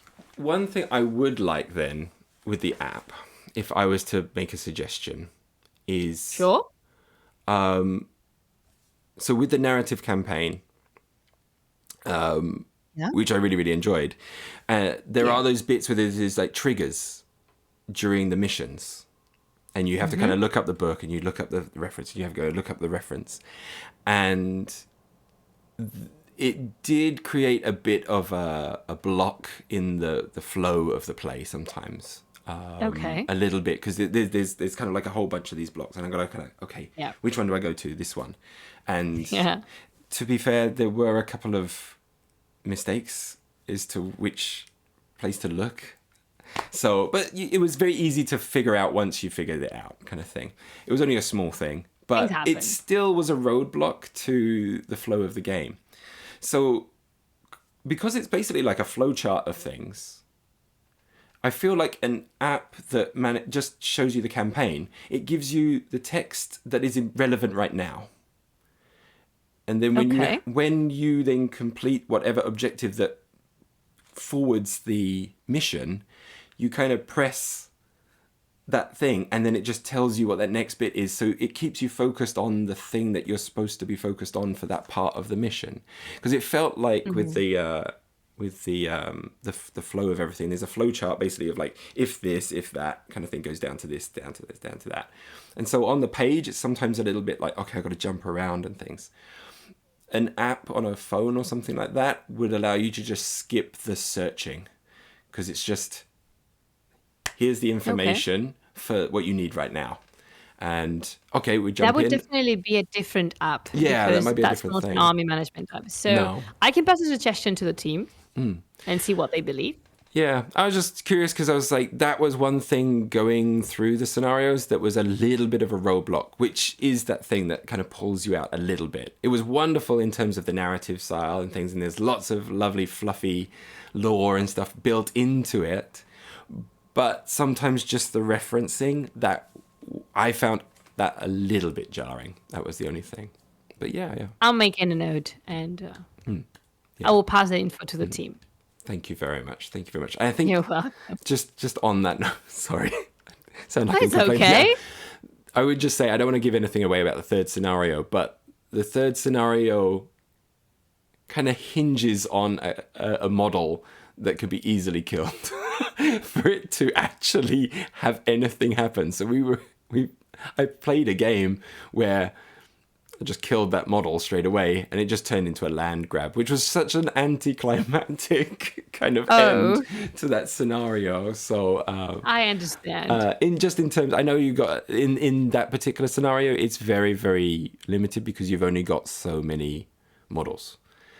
So I'm sure for bigger games, it will be a much more interesting of approach. But yeah. Just something I wanted to share in terms of perhaps the that was kind of probably my one slight disappointment with the scenarios. Otherwise, I really enjoyed them. Yeah, it's fine. I mean, I'm good with taking good criticism. So good. But yeah, that was my one take on that one. Okay. So yeah. So then the next time I played it, I was like, right, I'm aiming towards getting that key in the box, kind of thing. So I'm going to forget the rest of it. I'm just and then I just lost the game anyway. So because that Frostfire Herald with +2 conquest, god damn it, stupid head here, goddamn Drago, or Drago. So yeah, that's just the one thing there I wanted to ask about. But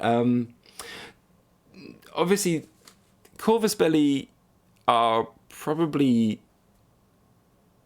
most well known for the fact that they make really nice miniatures. Or at least for me, I paint more than I play.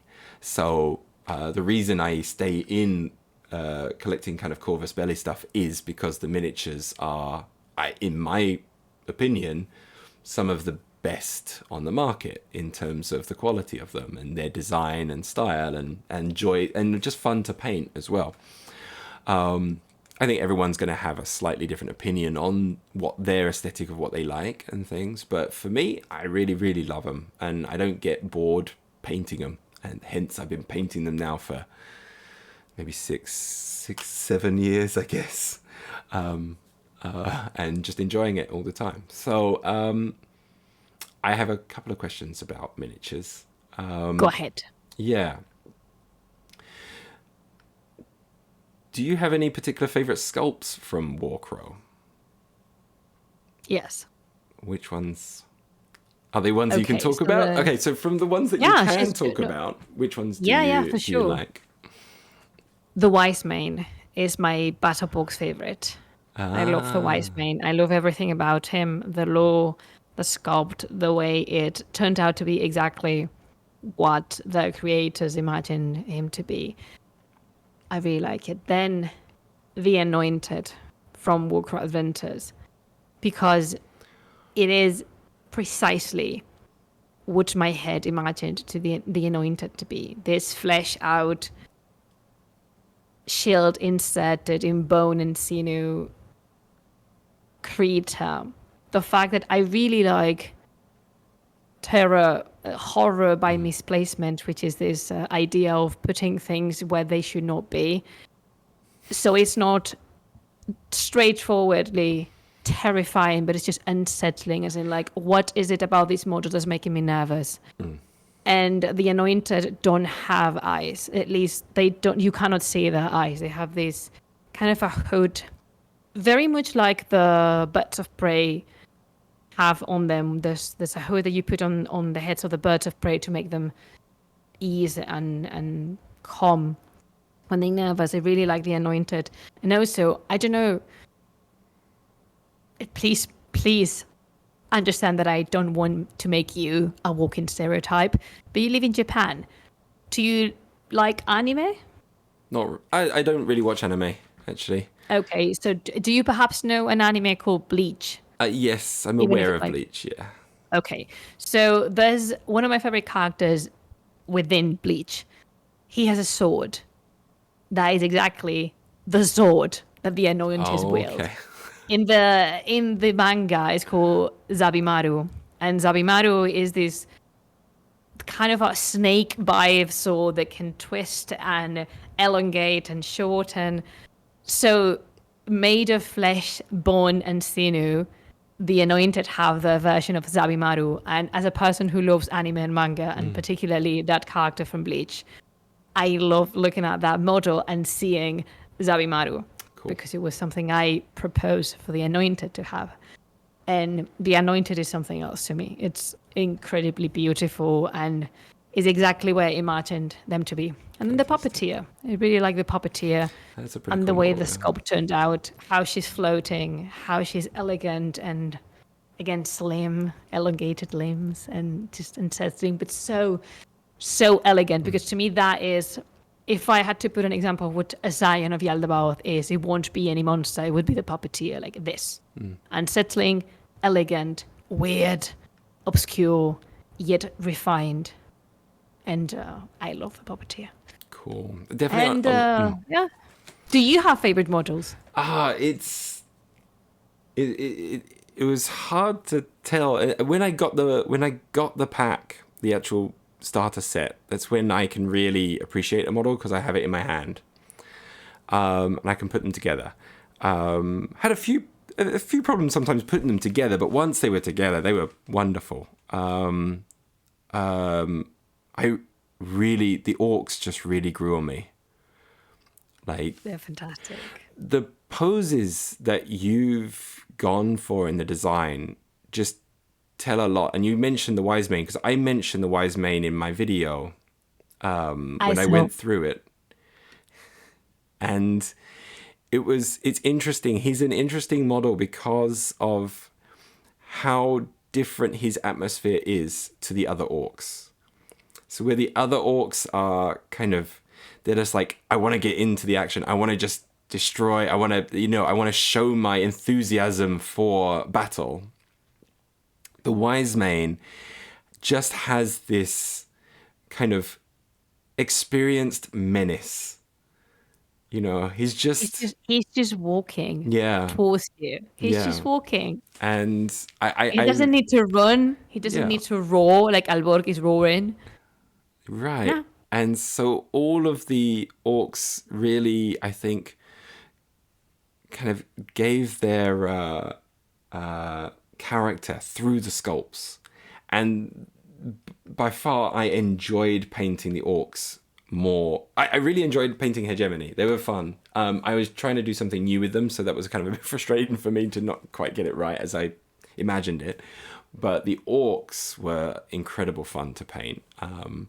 And I loved how they turned out. So they were really, really cool. So I just generally, the orcs are just a lot of fun. But I did really enjoy the charm, the evoker. At first I was maybe a bit, I don't know. She's very different from the other orcs. Much more sinewy. And you can tell that she's not about fighting. She's pure fiber. Yeah. You can see in the sculpt, which I really love, like in the muscles, you can kind of see each sinew of the muscle going down, kind of thing. So you can tell that she's strong, but she's not like massive strong. She's just, it's the strength is there, kind of thing. So I did enjoy painting her. She was kind of cool. But yeah, I'm looking forward to just getting more and more. I really want a Varunk. I'm really excited to do. Is it Njord? Oh well, I didn't mention her. Oh my god, the Howling Skin Changer. The Howling Skin Changer. Oh yeah, she's the best model with a sculpted and Corvus Belli. Right. Facts. Fair. So yeah, I'm going to be really excited to paint those. So I'm looking forward to when Beyond comes out. I'm kind of saving some pennies away to be like, let's get the Beyond set kind of thing. So I can actually play a bigger game as well. That's going to be fun. But yeah, so this next question was a moot point because we already talked about this earlier. And I think before we were recording and you were like, I don't paint. So no, I'm just going to cross that one off the list. So yeah. I mean, you can ask and then I can say no. Okay. Do you enjoy painting miniatures yourself? No. Okay, moving on. No. I think that's the most Spanish no I could give you. No. Wow. I'm curious. What was the last model you painted then? Okay, I painted an orc when I was 10. Okay, great. There you go. That's And I that's did the that interesting because answer. it was a bonding activity with my cousin, who was the one who introduced me to Warhammer Fantasy. I see. I did a hideous job. I'm sure. My And I was aware. I was just there because it was like, oh, this looks like fun. And when I finished, I was like, you know what? I didn't have fun at all. I prefer painting because I loved drawing and painting, but on paper. So yeah, I'm the reverse. My head can't seem to do 2D art at all. A 3D seems to stick to me better and things. So I can get the 3D side of things a bit more, but painting models is basically like painting in numbers sometimes, because everything's there for you. You're like, you got your picture on the thing and you're just like, oh, I paint inside the lines, there we go. that's Oh, yeah. it's advanced painting inside the lines. That's what we kind of do sometimes. I completely lost trail of my thought there. Oh yeah, what do you remember what orc model it was that you painted? No. Just an orc model. I mean, I was 10, which means they must have been the last of the dinosaurs were still roaming on the planet. So. Oh, well, I remember painting when I was 10, and that was a while ago. And my painting was the worst. Even when I took up the hobby again about 10 years ago, like my painting was awful. And I remember painting a Dark Angel biker and be like, yeah, I did it. Hey, I'm better than I was when I was a kid. Yay. And then I look at it now and go, oh, it's pretty bad. So it's like, I would also say that anyone's out there like, oh, the painting is so difficult. I can't do the painting. I don't have any artistic ability. Like, I have zero artistic ability in terms of how you consider artistic ability and things. And it's just about practice. So if you practice and put some effort in, you can become a really good painter. No problem. And also for my fellow war gamers out there that cannot paint to save their lives, it's all right. You're full war gamers. Yeah. And you can love and enjoy the hobby exactly the same as someone who paints their own armies. Indeed. But I like painting my armies. Oh, absolutely. It just takes me a long time. Sometimes people would tell you like, oh, have you done painting your own models? It's not true war gaming. No, we're inclusive here. Yeah. We welcome everyone, even those who don't know how to paint. Exactly. Or maybe they don't like how to paint. Yeah, I'll spend hours and days and weeks painting my models so that they can die on the tabletop within minutes. So I see a lot of resentment coming from the Wind from the North campaign. I'm taking zero responsibility from it. Like, no, Warcrow's not too bad. Warcrow's not too bad. It's Infinity. My Infinity experience is terrible. I have about a 10% win rate. It's terrible. Well, I get destroyed. Okay, we will admit that is low, but practice though makes perfect. Practice does make perfect, and sometimes you're just lucky, Yeah. I think I sniped a sniper with a missile launcher, and I was like, that was a surprise. That wasn't supposed to happen. I think that just won me the game, kind of thing. So yeah. But yeah. Okay. Can you share with us any details of future Warcrow miniatures that you're excited to see get released?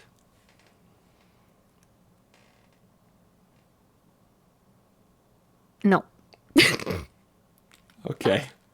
So we do have yeah. Very cool things are coming. Right. The bulwarks are amazing sculpts. I'm looking forward to seeing them. The Tundra Marauders you've seen because they've been around they were at Gen Con. Yes, yeah, they look great. They look phenomenal.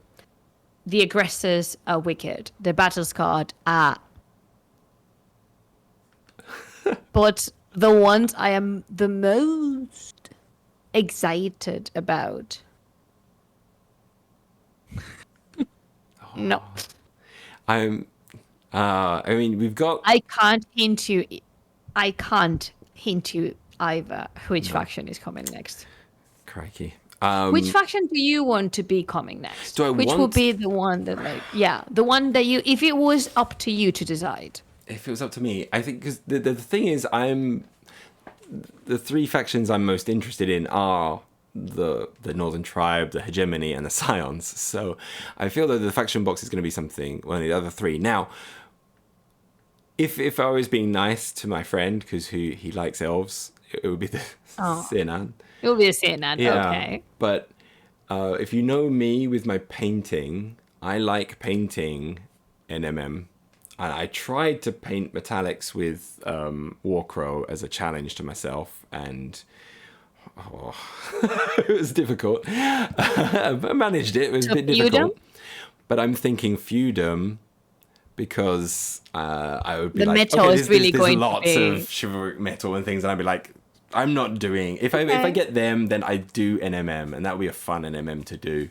Until I start actually doing a full metal model and go, I forgot this takes me a long time. I'm still working through my Torchlight Brigade, who are like, please paint me. Oh, with them. they're Hello, working. Torchos. Yeah, I'm getting through them slowly, but we're getting there. So yeah, I believe in and you. my feeling is, if I was a guessing man, is that the faction that will be coming out is feudum. No tells. Hi. Dang. Yeah. But yeah, no. I'll be. It's hard for me. All three factions, the other three factions, are all kind of interesting in different ways for me. I don't really have a favorite, just because they're not really super on my radar. I would be Okay. more interested in them in terms of the gameplay side, how they play. I think the CNN will be fun to paint. I'm very curious to see some of their models coming. You can do a lot with that. You can play around with the CNN because they are, Right. coated in forest. You could do like a winter color palette, an I think autumn I color would definitely palette. go for an autumn style, I think. for That's my me, favorite. yeah. When Pedro Andreo, who is the artist, Mm. the concept artist behind many CNN models, ages ago when he did that from Warcrow Adventures, he presented 3 color palettes, like 3 ways of him being dressed, and autumn was my favorite. He looked so great Yeah. with this brown ochre golden colors. So Living in Japan, like autumn is probably the most beautiful season, because like in England, everything's kind of brown, dreary, bit, a little bit of yellow, but it's kind of a dirty browny yellow, and you're like, Here it's crazy, like bright reds, bright oranges, bright yellows. Everything is like super intense. The contrast is turned right up. It looks amazing, and it comes without any allergies for me, so that's even better. that is good. So yeah, and I don't want my That is the best part. yeah, if I had the elves, I don't want them to remind me of my allergies in spring, so no cherry blossoms on them. Although Okay. that would be a kind of an interesting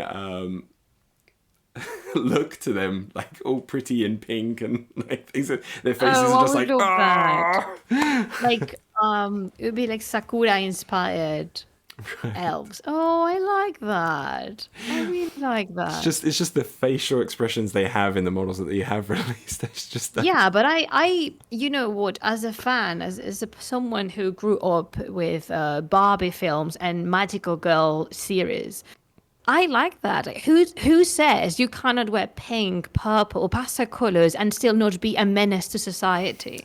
Right. I think, to me, the elves coated in full purple blooms with pastel shades and then these bright pinks will be even better. Because Possibly. same as I want a pink hegemony of Ambasig, again, I can't remember who was it, the person who said, I'm painting my Black Legion, is going to be my Pink Legion. I am all for that. Because to me, there's still some kind of stereotypes around certain colors, which is absurd. It's 2024. So why not making pink colored, super pretty, incredibly nice and shiny, and then the face of a CNN? Because I love pink, and that is not in contrast with my bloodthirsty desires to rip your skin off and make a coat out of it. Actually, it reminded me, the CNN reminded me of, there's a famous YouTuber, painter, Miniac, and he sometimes commissions the designs of models for Kickstarters and things. He's done it a couple of times, and then he was like, I'm never doing it again. But he did a series of elves, these 3 elves, and they're very much his vision of elves, which are actually very much like the Sienna, which are these very kind of like, there's a maliciousness in them kind of thing. His are a little bit more kind of less feral and just more just downright evil type of kind of face to them. But one of them is like kind of straddling over a wood or a fallen tree or something, and he's got a knife and it's like dripping with blood and he's licking it. Somebody in the community got that, and they replaced the knife because he's licking it. I think they replaced it with like an ice cream. So he's just like sitting there like licking an ice cream, and it looked really cool. But it looked like he was just enjoying an ice cream. Yeah, I mean, again, you can be a proper psychopath and still enjoy a good ice lolly. Yeah, for sure. It's just, to me, that's the thing. If the Scions could wear pink, which Samara 100% wears pink and purple and pale blue because they are gorgeous and fantastic, why not? I mean, it's just a color. Like, black for evil people, red for evil people. You see, I like the fact that the Black Legion wear black, and to be honest, like they read as being pretty much the good guys. And in which narrative? In their narrative, in everyone's own narrative, they're the good guys, right? You know, I was going to say the hegemony of Umbersac is a true villain of Warcrow. Yeah, but they are the ones who actually have the different races kind of working together in some respect and things. But yeah, they're kind of like Science all have a lot of races working together.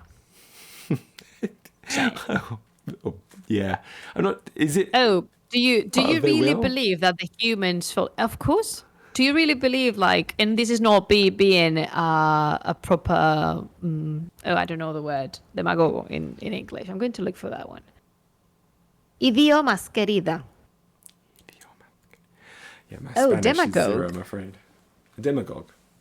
Yeah, this is not being a demagogue.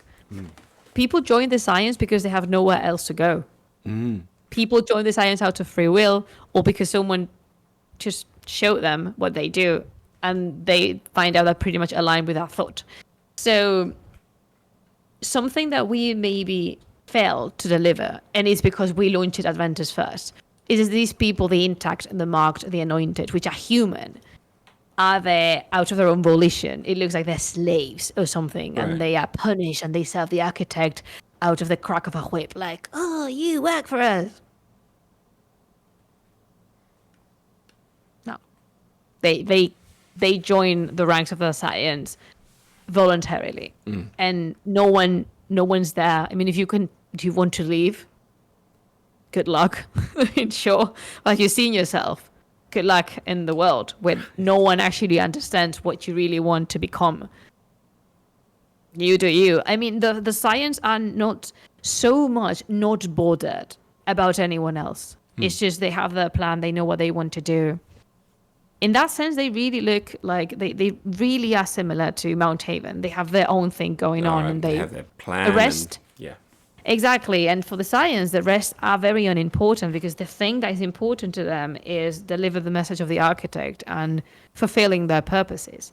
So they're very much unbothered by the rest of the people, especially by the rest of the people's opinion. And it's not easy living in a society, because you live in the society and you need to hide and you need to conceal who you really are. So sometimes it's tricky, but the progenitors, for example, the high elves, the high rank elves that control the Science, do you think they really care? So, there is this perhaps this little town by the river, controlled by feudum, and in there's this moon goddess called something like that. Like, if they cannot extract something useful for that, they can't be bothered.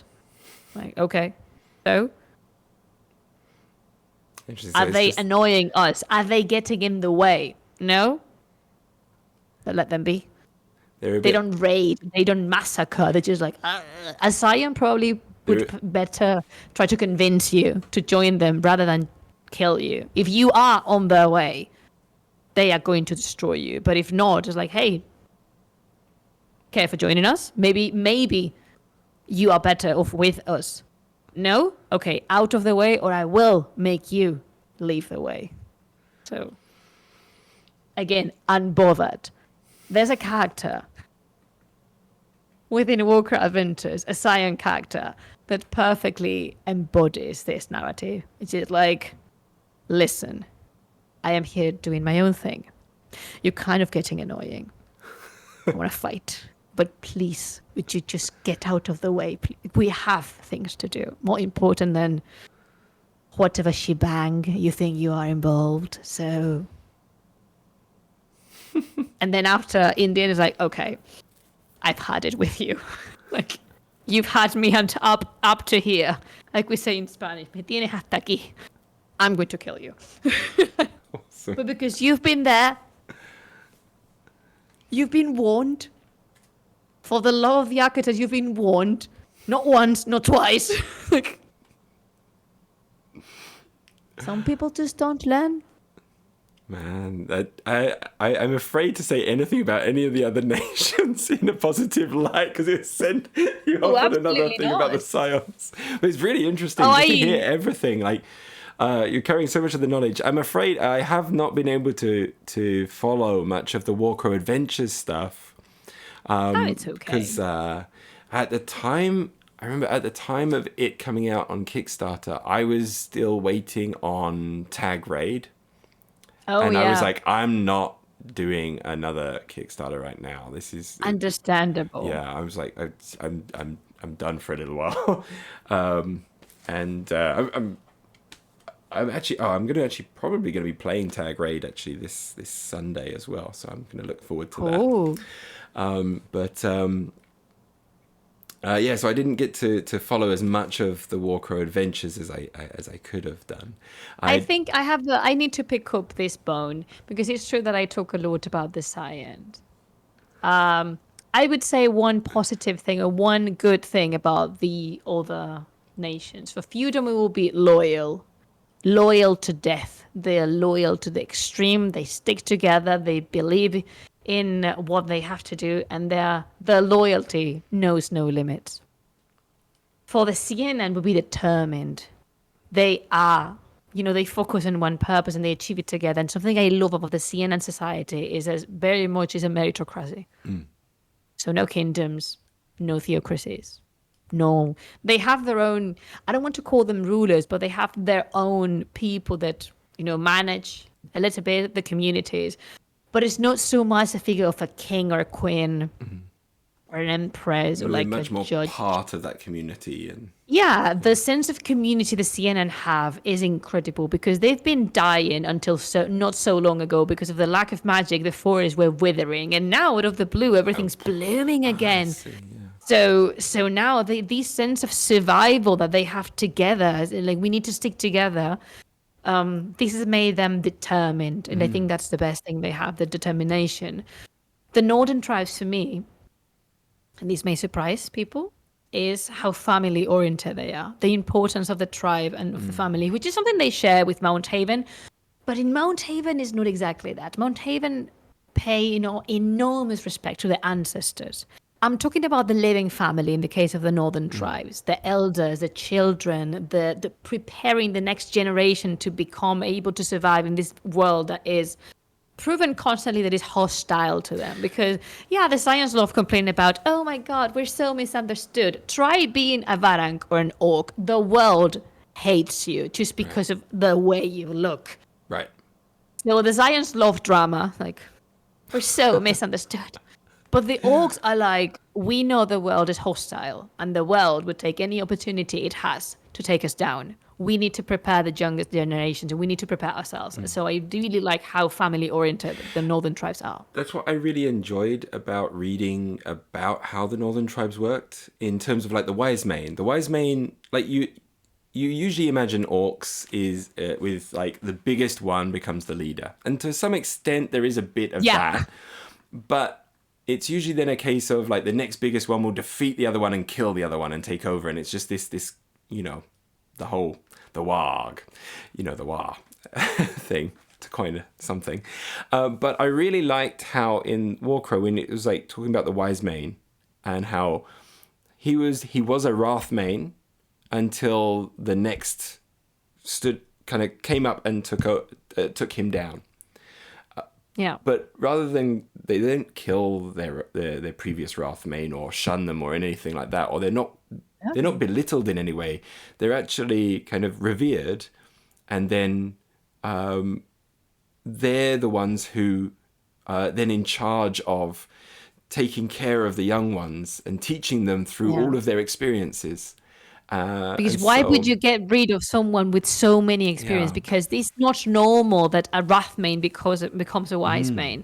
So why would you be such a dumb person to get rid of them by killing them? Yeah. You will be renouncing to all this experience they had and they accumulated. Right. So yeah, again, wise main, best model. Yeah, so I think that's also then what really drew me into the Northern tribes more. Because at first I was like, it's just a bunch of orcs again, kind of thing. But the more... I mean, they are a bunch of orcs. They are a bunch of orcs, but kind of getting into how they are, what their character is, made them so much more attractive. And backed up by really nice sculpts. Really, really love them. They're really cool. So I'm really looking forward to getting Varunk, because I'm chomping at the bit to paint one. So that's going to be fun. But yeah. Okay, so it's Mount Haven. Yes. They're thorough and meticulous, incredibly meticulous. They never have. They are incapable of doing such thing as a bad job at anything. They're good because they're thorough. They put their minds at something. It's not the same determination the CNN have, because that is like feral-driven determination. Mount Haven is just thorough and precise and very patient. So they won't strike first, but they are patient enough to wait until the very exact moment arrives, and then. So the moment is now.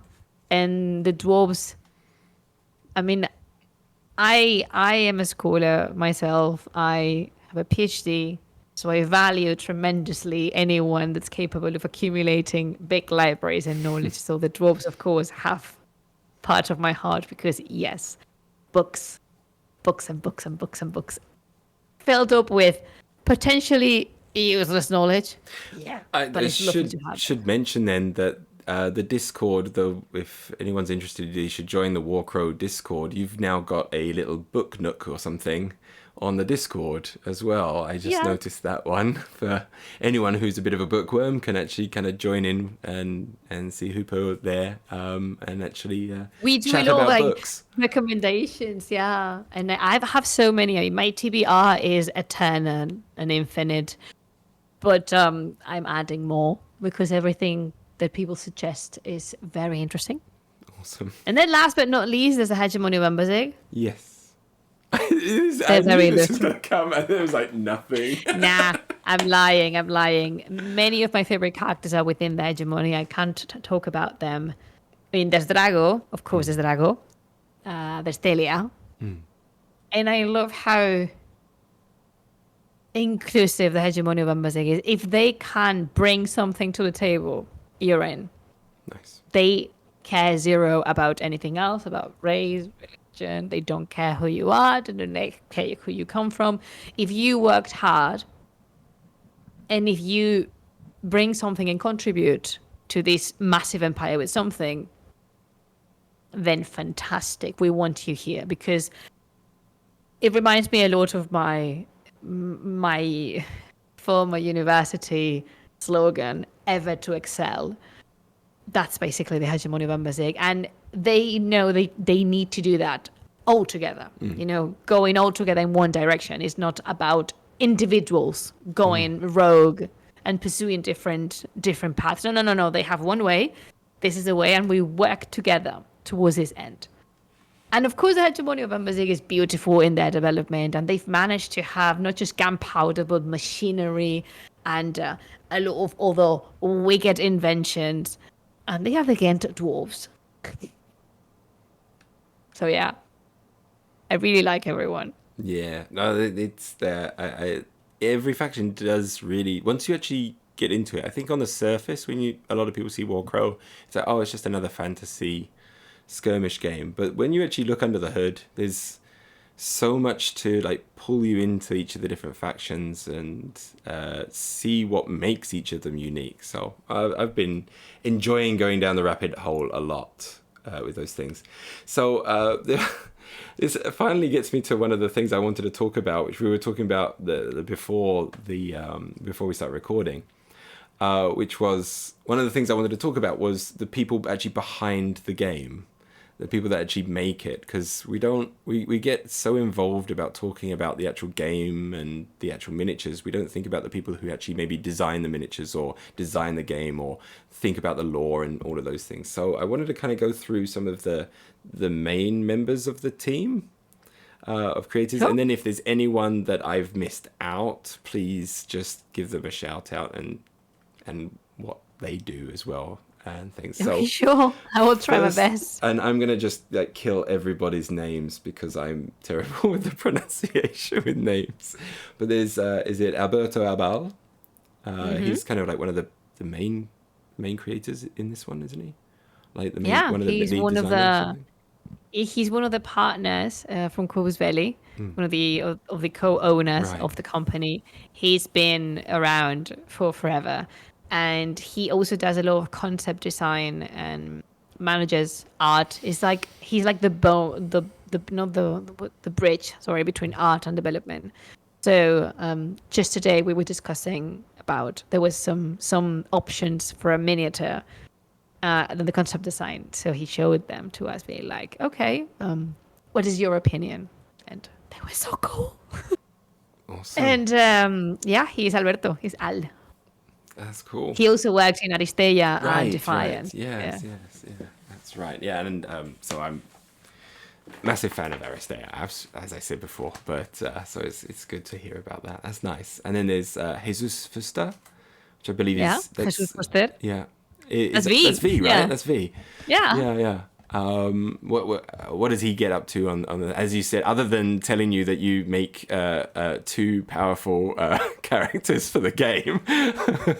Yeah, the let's just say that the profile we are releasing for free for Ormuk in Warcrow Adventures was unhinged. But I am very good at following instructions, and when we were doing the brainstorming, I asked, "What do you want?" And he said, "A beast." And then he revised my work and said, "What have you done? Like, you wanted a beast?" I'm just following instructions. So Jesus Fuster is the team leader. He is the Warcrow development team leader, and he does not just collaborate in the creation of the world, because he's been also there creating Warcrow and Lindworm, but he manages everything. He manages us, and he does a lot of role writing, and he's brilliant. I really look up to my boss, and he's a very good boss to work with. So yeah. And he's fairly active with a lot of the community. You see him on the forums a lot and getting on the Discord, and so he's one that I think he's also very well respected within the actual community of players and fans of Corvus Belli games as well. But yeah, that's cool. He does a lot of things, like a lot. I imagine I think that sometimes happens, isn't it, when it's when a company isn't so massive, a single person can take on so many roles, not just what's on their contract sometimes or whatever. It's they fall into lots of things. I think it was much more referring to that he juggles with a lot of stuff involved in managing and being a team leader, because being a leader is not easy at all. No, it's not. No. So yeah. Yeah, but that's awesome. He's also responsible of, rules, mechanics, profiles. So yeah. Telling you when you've gone too far. Yeah. But I argue with him a lot because his favorite, and I'm really sorry, V, I'm just going to say that because it's known, his favorite are the CNN. So I made a list of everything the CNN have. And it's like, do you see all of this? I demand all of this to be in the science somehow, because although he is a fast one to be very critic with his own work. Oh, that's good. So There's such an important trait to have as well, and especially if you're managing other people, to be able to critique yourself, and that's good. That's important. Yeah. Lovely. I've also got here, and I prepared this a while ago, and I had like a whole document with the names and the faces and everything like that for myself, and I did not write down their roles, and I'm like, I'm an idiot because now I've forgotten what their roles are, kind of thing. It is okay. That's what I'm here for. Yeah. So I've also got here is Rodrigo Garcia Carmona.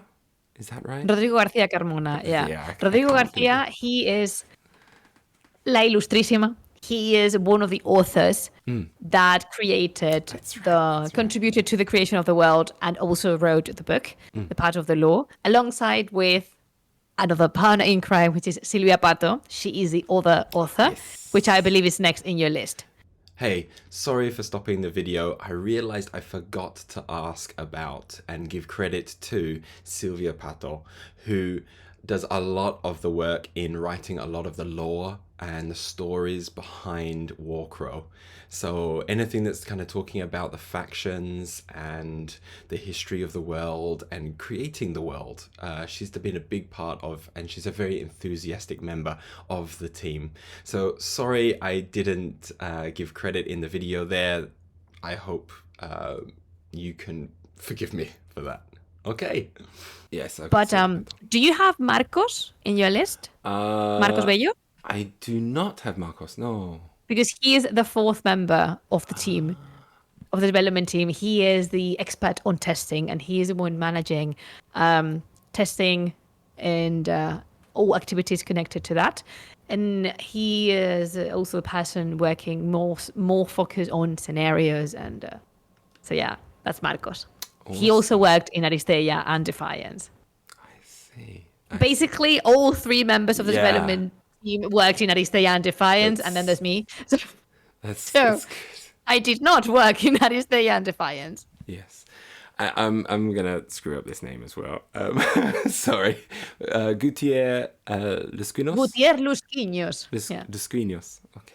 Lusquinos. It's an ñ. It's difficult. It's okay. It's okay. I can do Japanese pronunciation. I can't do Spanish at the moment. I need to really practice. It is so right. So Gutier is also another one of the founders of Corvus Belli, if I'm not mistaken. He's a co-owner, and he is also very well known for being one of the creators of Infinity. And Gutier was also involved in the creation process because, he had to. All the partners of Corvus Belli that appear there, Carlos Torres, Fernando Liste, all of them were involved in the creation process because you are creating a new IP. You need to be there. Right. To make sure that you're not creating anything you don't align with or you don't enjoy, because after all, it's your company and it's going to be your product. So, yeah. Brilliant. Yeah, and that actually leads me to, you mentioned him, Fernando Liste. Fernando Liste, he is our Lord Commander. Exactly, this is the thing. I was like, he's known as Lord Commander. He's the Lord Commander. He is the CEO and another one of the owners of Corvus Belli. And yeah. Is he more of is he a Drago or an Alborg? Alborg, 100%. Lovely.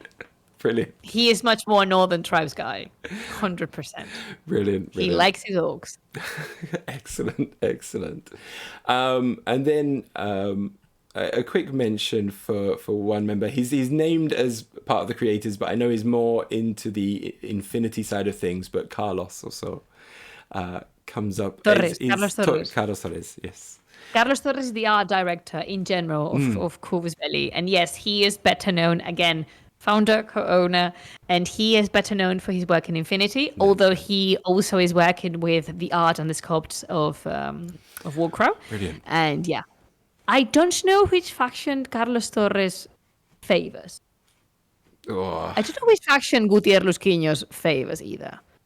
I could tell you about the rest. So is Yu Ching making an appearance in Warcrow later? Then I'm sure Carlos will be happy. I mean, the armors from the dwarves are basically Japan inspired. So perhaps.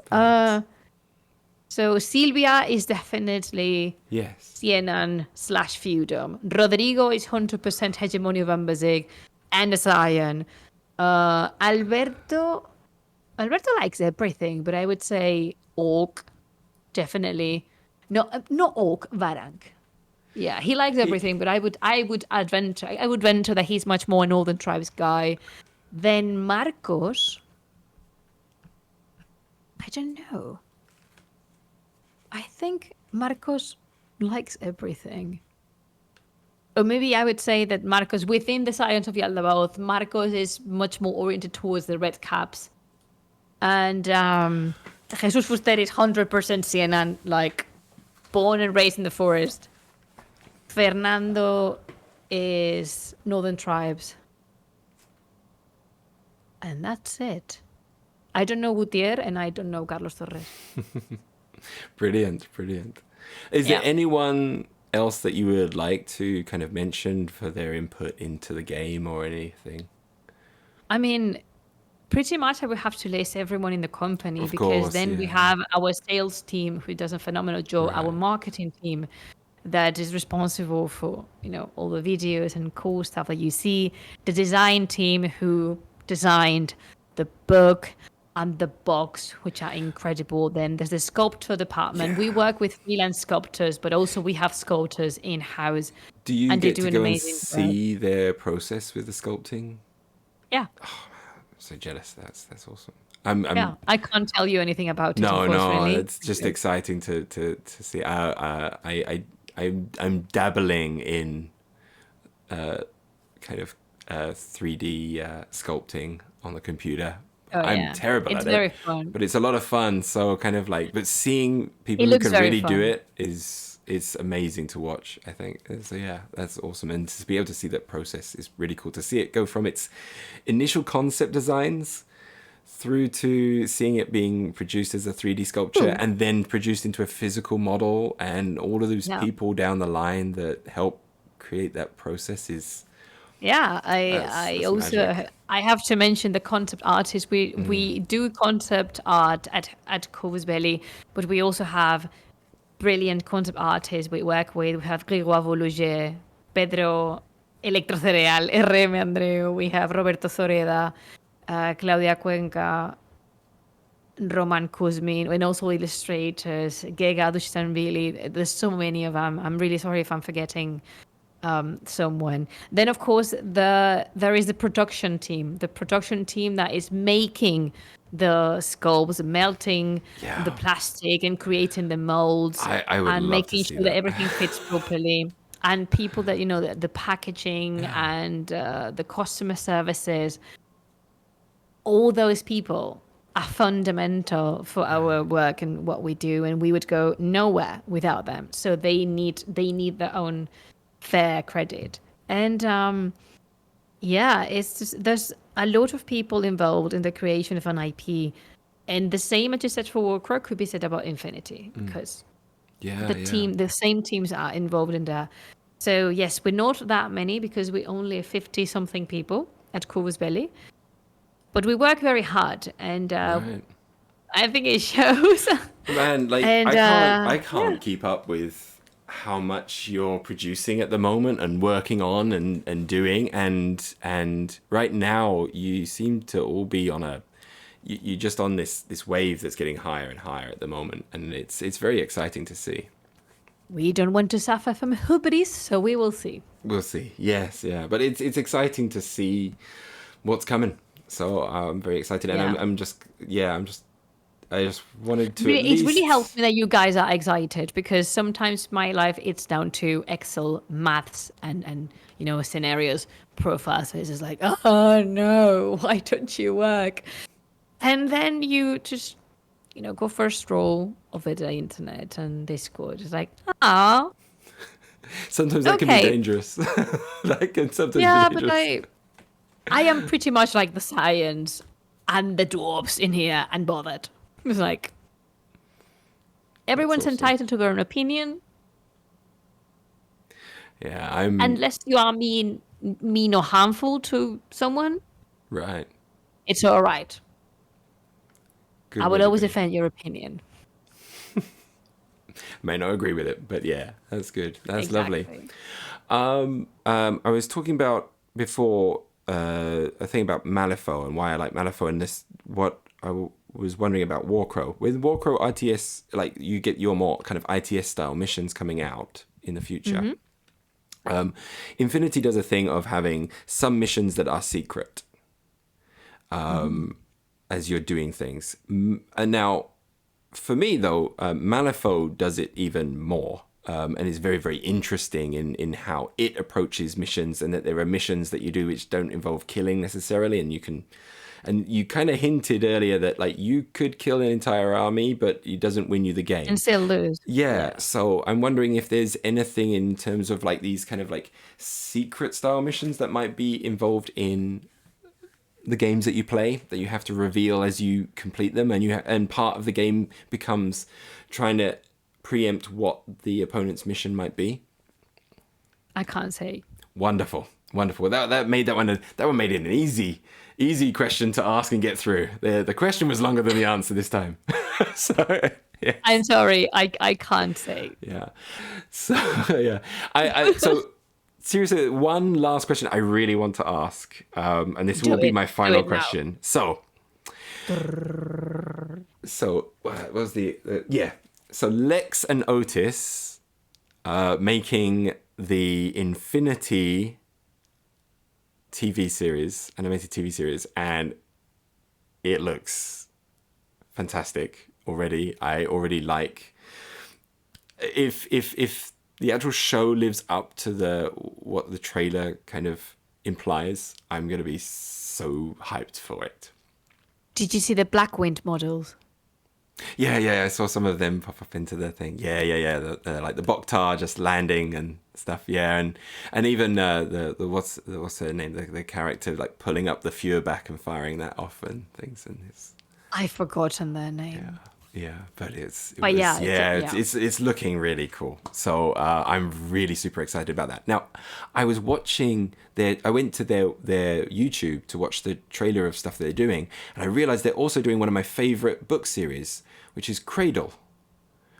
I don't know if you know the Cradle series. Unfortunately, I don't, but I'm going to look for that as we finish. It's on a very, very quick idea. It's a bit like Avatar, The Last Airbender type of thing. My god, I'm going to love it then. Yeah, and it is really good, and the books are really good, and I listened to the audiobooks, and the audiobooks were fantastic and really good.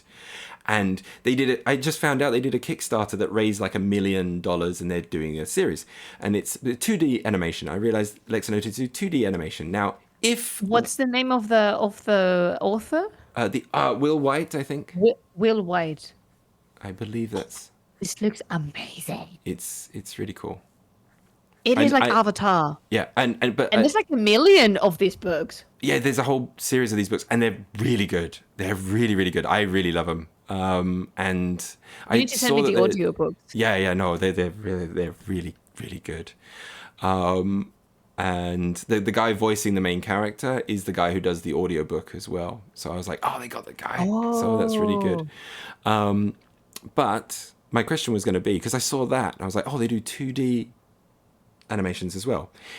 If, say, Infinity series gets really, really good and really, really popular, and there's the opportunity to do a Warcrow animated series... That's been such a popular question. Would you have it like in the 3D style, or would you prefer that one in a 2D art style? I haven't seen the Lex and Otis 2D. Yeah. On their also on their YouTube, because you see that their demo reel, it has clips of the Infinity series that are not in the trailer, and I was like, oh, there's some new stuff in there. This is amazing. Look at that. Yeah. Oh, yes. Give me a good Ophidian that spits fire, and I am all set. Oh, look, that's Kassad. Yep. Oh, I don't know. Because, see, I am a big fan of animation in general. I love animated series. I love animated films. I refuse to believe that animation is for kids only. Oh, for sure. And I need to be honest. I favor 2D animation, but because I really, really like that. Maybe there's a tad of nostalgia attached to it.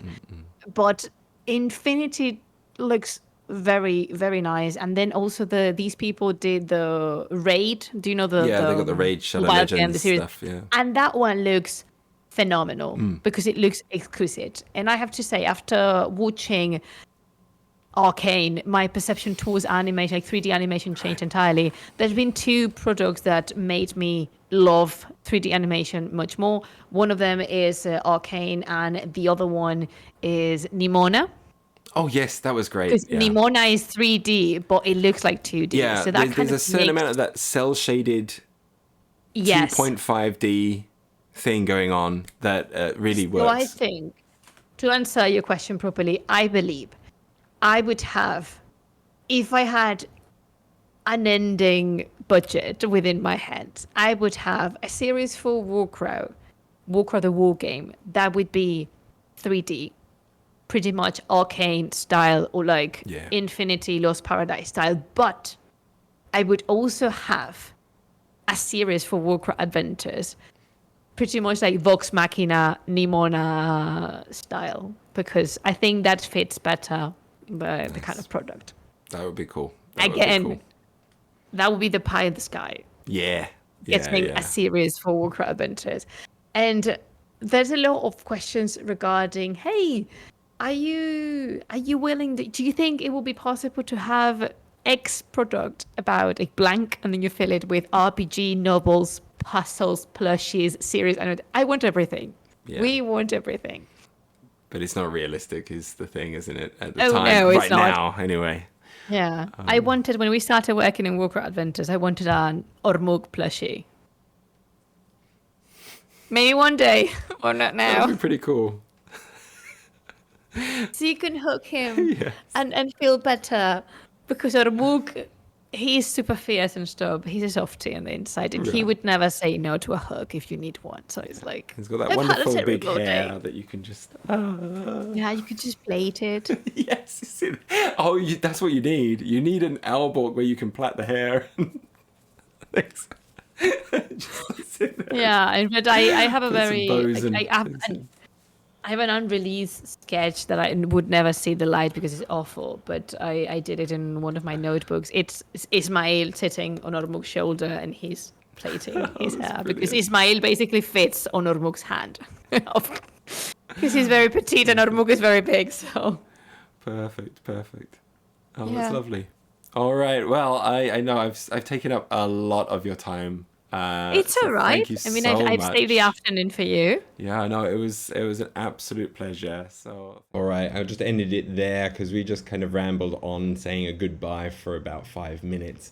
But a big thank you to the Corvus Belli team for the opportunity to talk to Hoopoe. It was absolutely wonderful. And thank you very much for watching, guys. I'll see you in the next videos. Bye bye.